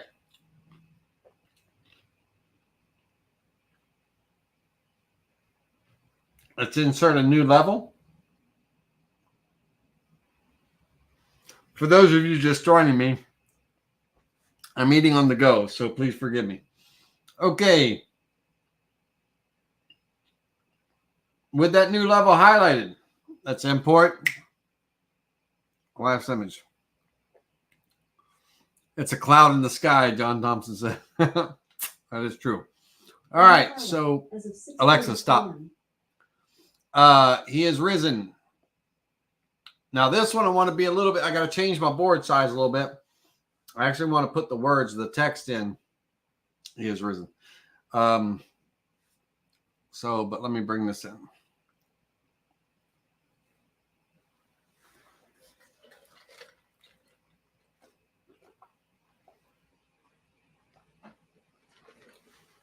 Step number 1, size it to fit.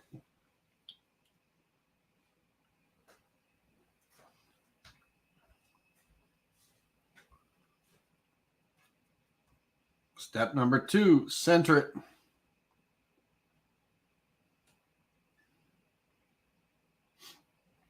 Step number 3, go into the properties. Build it up a little bit, work on the height. There's a lot of things you could do to kind of fiddle with it and all, but I just go in and just build it up the height. Because this isn't the detail, this is the skeleton, the meat underneath. Okay, so that just gives us our depth and things. Let's go. I'm going to increase my board size on this one.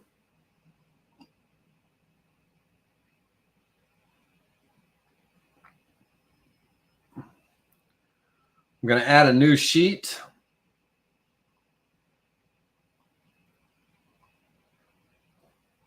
And, oh, I got to finish my component first. Close that.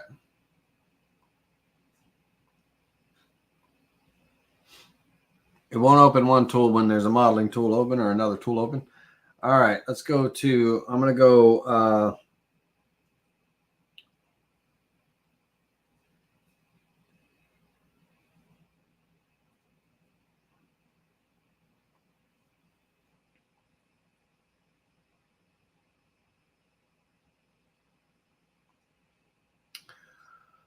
all right.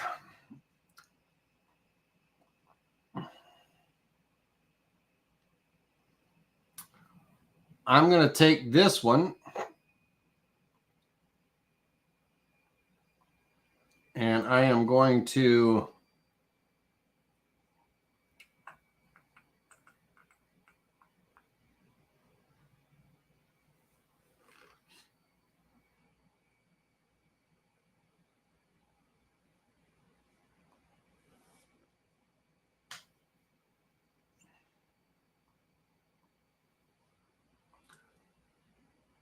(24 by 30).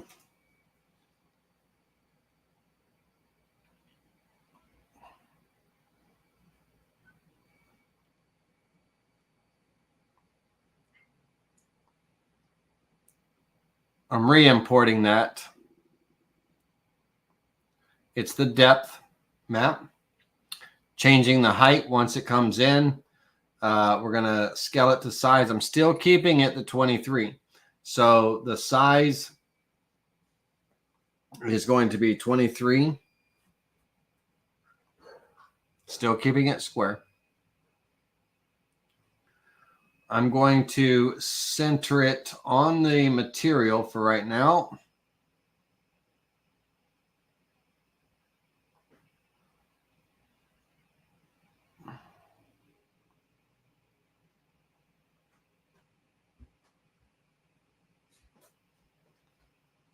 And I'm going to go into the properties and bring up the height again. Going 1 1/4 this time.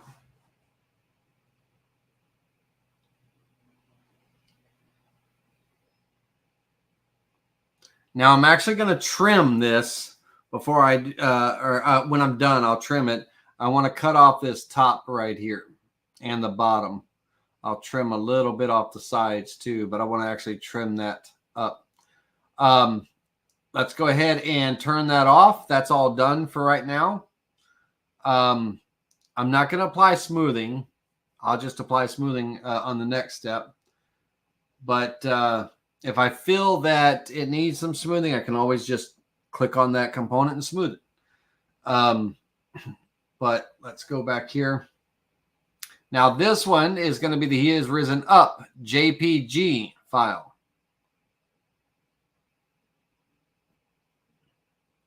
Not the depth.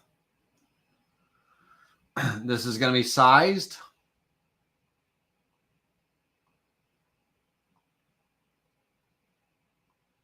.23. I'm keeping that 23. It's going to be centered.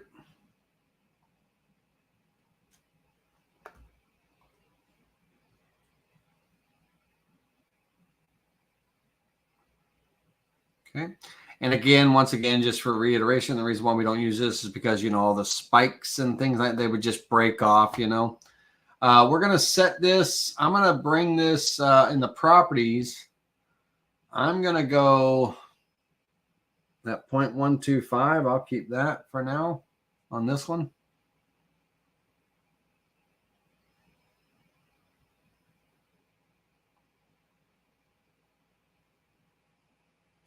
And then turn on the base underneath. Rinse and repeat. Rinse and repeat.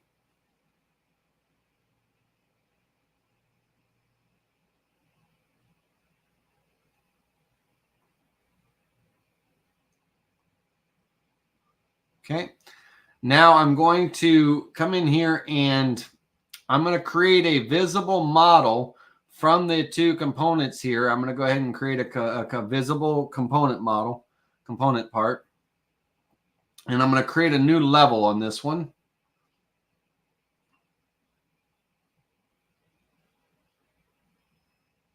And I'm going to drop that up there and I'm going to turn off these two originals.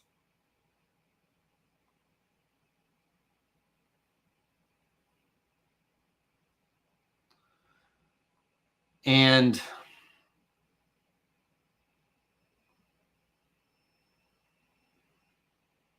now I'm going to take this model and I'm going to create a vector.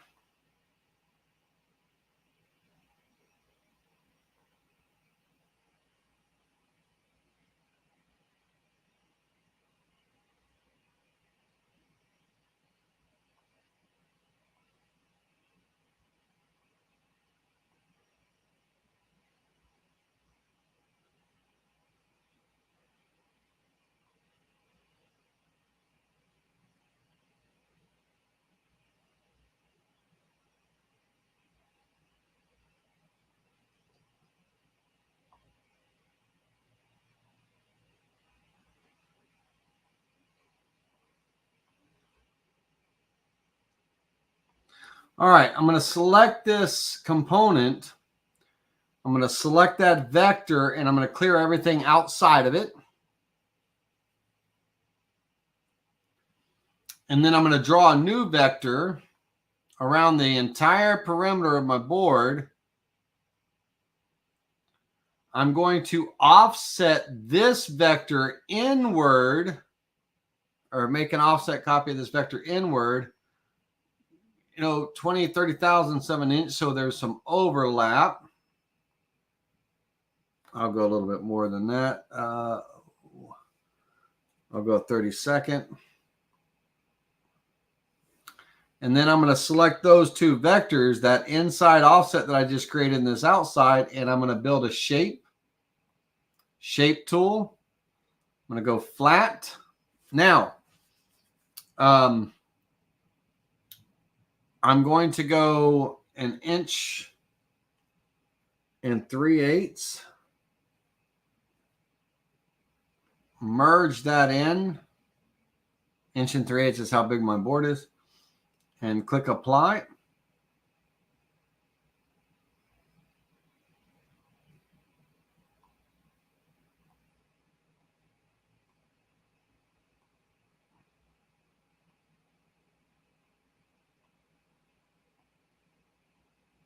Well, let's try that again.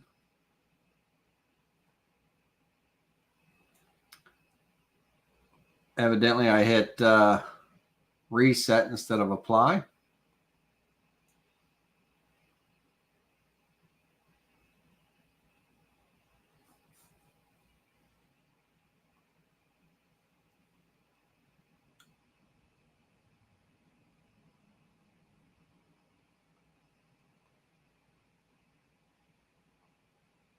Now you see how we're going to fix this.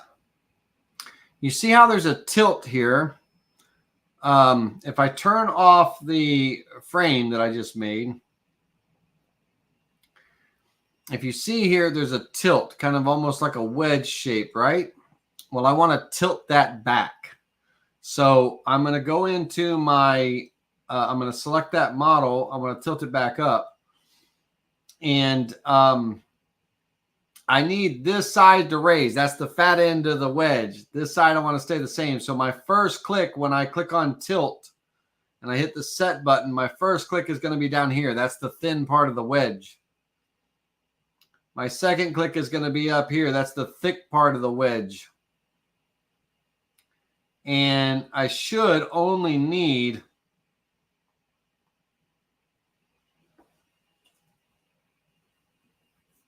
a little bit.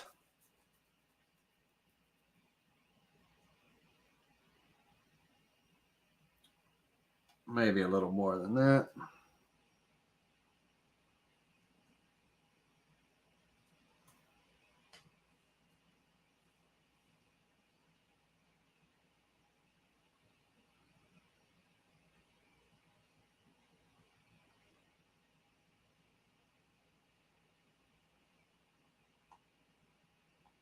All right, let's.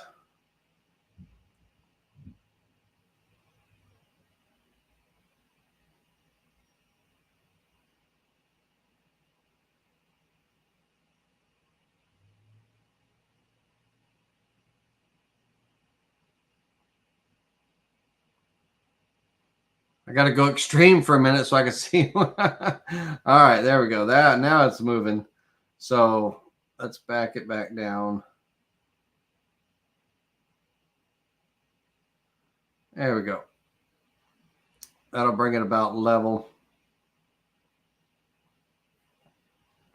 Turn this component back on.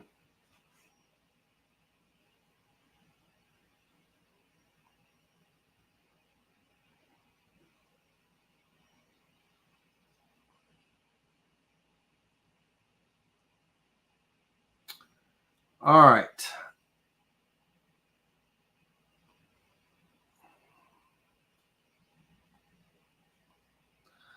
Not a fan of this model, period. I might have AI generate us a little bit better one. But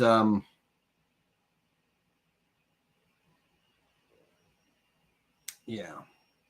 All right, let's go in and add some text.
All right, now I have a choice at this point. I could raise this text or I could carve it in.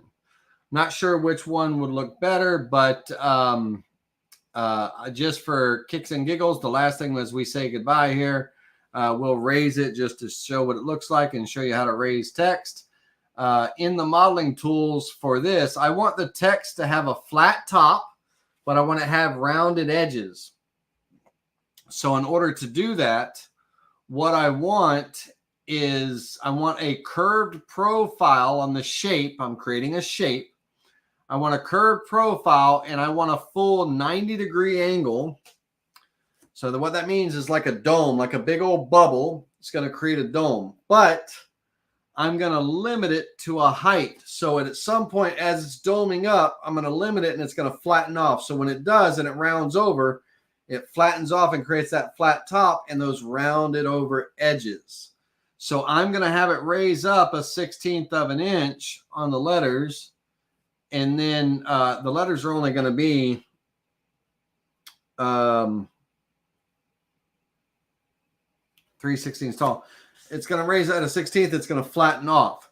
So when I click apply on this, I'm really not a fan of this model. I want a cleaner model.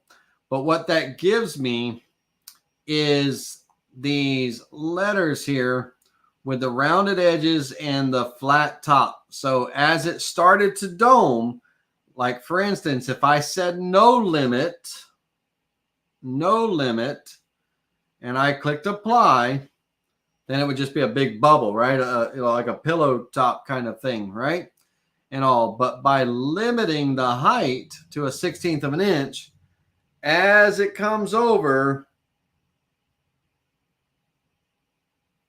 it flattens out. So it limits to that height. So at 1/16 of an inch, it's flattening out. And it creates that rounded over edge and that flat top. Now, on the text, I'm going to come in and I'm going to turn off the other models.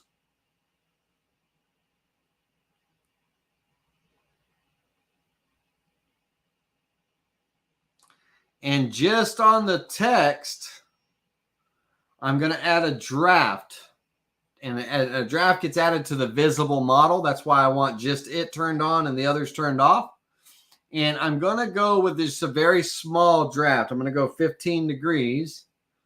And I'm going to apply a draft to these letters. So those straight letters will just kind of bow out a little bit at the bottom. As you can see there. So just a slight draft there.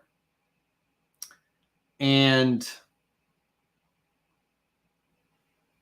that created a new model with that draft. Now I can turn on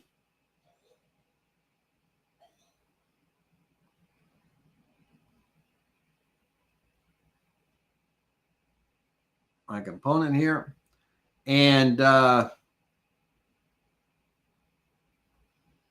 have some material off the back that I can shave down.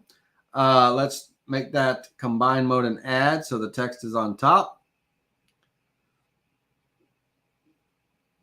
So on this model currently right now with the text, because that text is sitting 3/16 of an inch tall, right?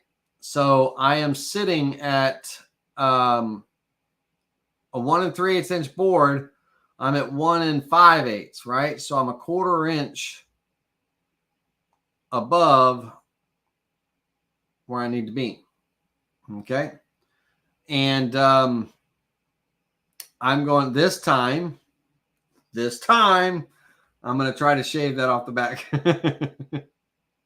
All right, oh yeah. I can shave that off the back. So let me just put in a 1/4 here. 0.25. Click apply.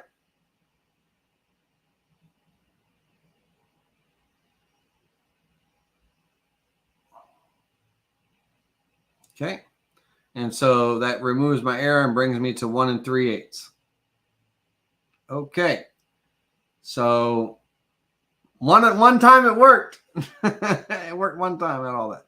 All right, let's go back into our text here.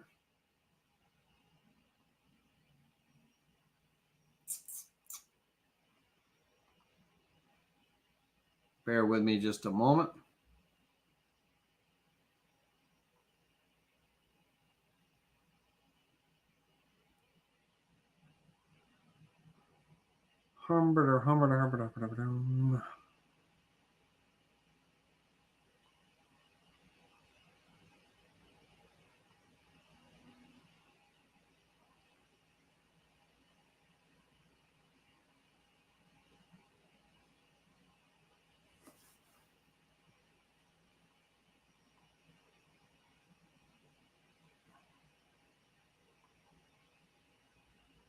Stand by 1 second.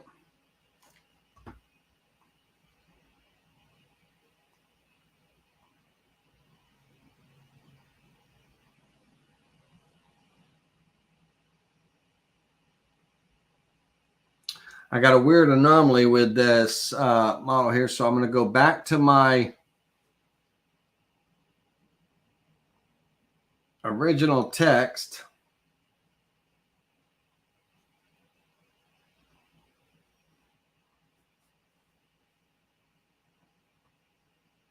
Okay, give me just a second. So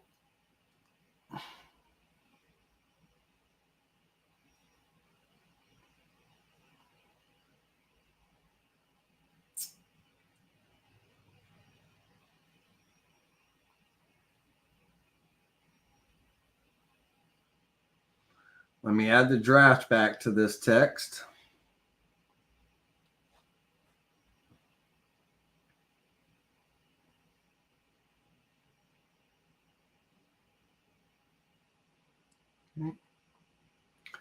Let's go into the properties of this text.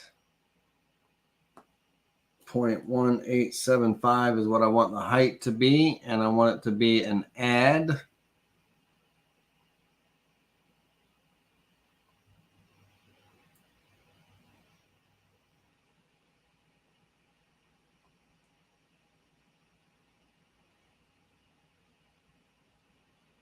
Turn on my model. This is it. This is it. I know I'm going to run me right to 10 o'clock. Turn on that one and that one.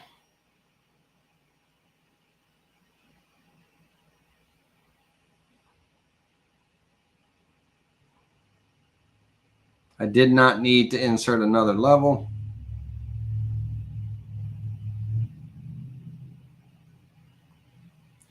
Okay, now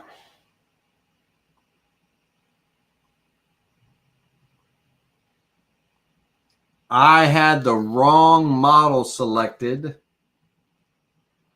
I'm going to turn this the text off, and on this visible model here,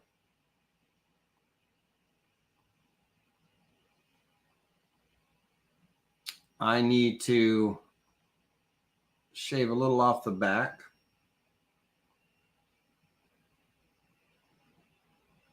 Not that much.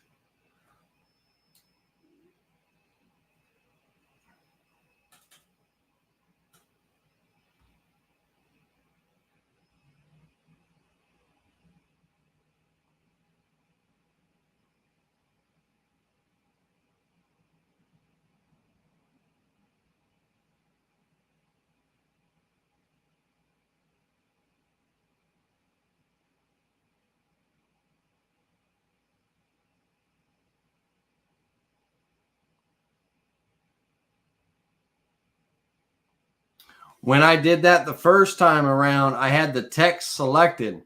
And so it removed that 1/4 of an inch that I took off. It removed that off of the back of the text as well. And it dropped the text down into the model. So what I needed to be done was I needed the model, just the model, to shave that, 0.2 off the back. and then put the, turn the text off so the text doesn't get affected because it shaved it off the back of the text too. All right, so that is this model here. And I want to change it up. I want to change a different model, but I'll make this one as well too. But I think I could do better. I think I could get AI to do better. When looking at, I went through a lot of different iterations of, what, its interpretation of, Jesus is risen. The very first one was this one in a frame, but I honestly don't know who this apostle is, and I'm ashamed that I don't know who this apostle is, but why is he with Jesus? In the tomb? I'm not sure. But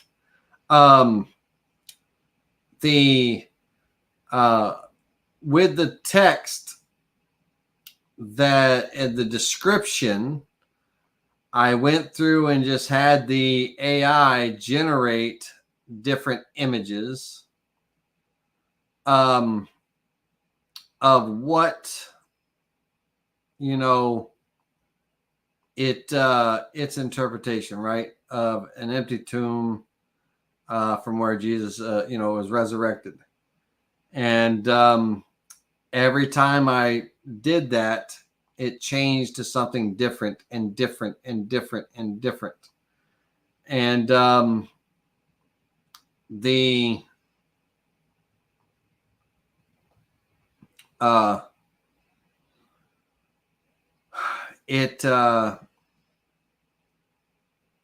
each time it was different, so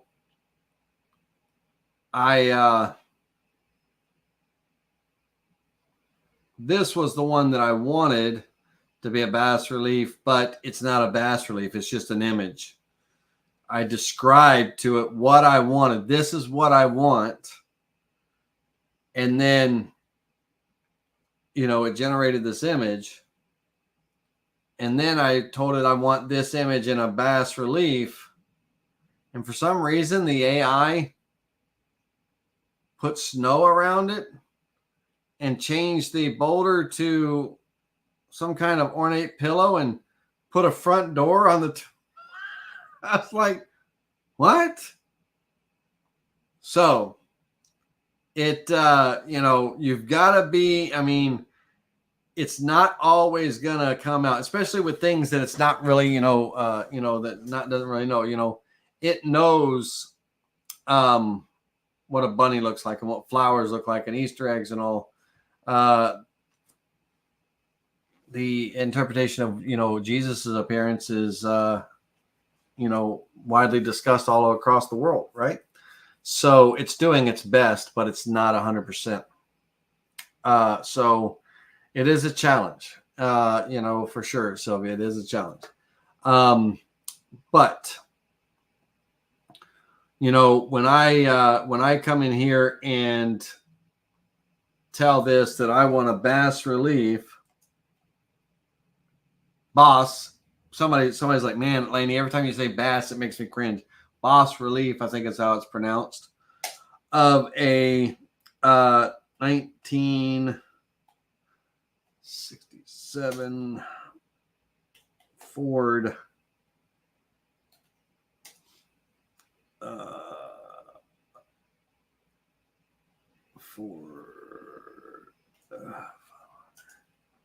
Shelby on a long stretch of highway and fields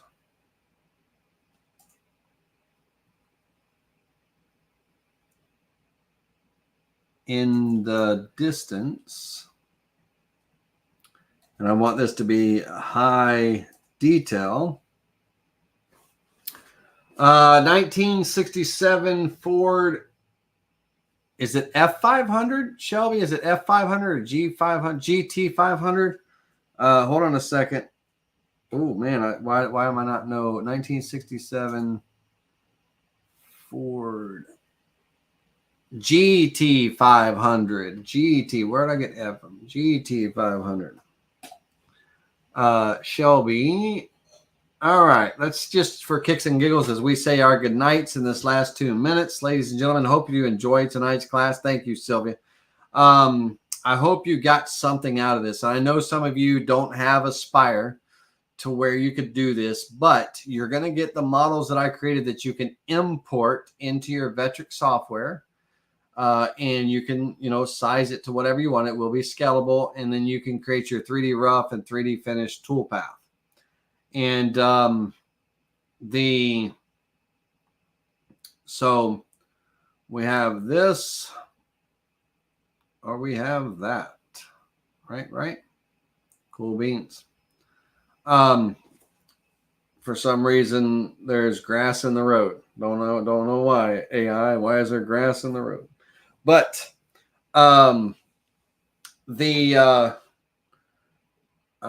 this is something that words, the more detail you can give it or explain to it, the better the result will be. And again, the Upscale Image.ai, the Photor.com, the GPU for the Google GPU that we use to create that depth map and everything. All of the links are in the description of this video. All the links that you would need for that 3-step process. So step number 1 is creating the image, downloading and saving that. Step number 2 is bringing it into the Upscale's AI, Upscales.ai. Number 3 is taking that Upscale's image into the GPU of the Google GPU, that tile, that depth map generation, and create that depth map. And then once that's created, now you have that upscale image and that depth map, and those are the 2 files that you need to bring into your Vectric. But don't forget to rename. So basically, you just open up the image that comes from that Upscales.ai, open it up in Photos on your computer, and just simply resave it as a JPG. So because as a JPEG, it won't be there for you to see and everything. And so hopefully there's something that you can have fun with. But I'll have those Easter projects out to you. They'll be available for a download in the description, and then I'll post a link to them in the community on the YouTube channel, on the community page and stuff like that. The link to the digital download, and we'll go from there. Eleanor, right? Yeah, I know. All right, Kool-Aid. Y'all have a wonderful night. Thank you so much for everything, and appreciate you attending this special Thursday night class. And I didn't want it to run this long, but hey, that's what I get. I try to do too much. All right, everybody. Y'all have a wonderful evening. And until next time, we'll see you soon.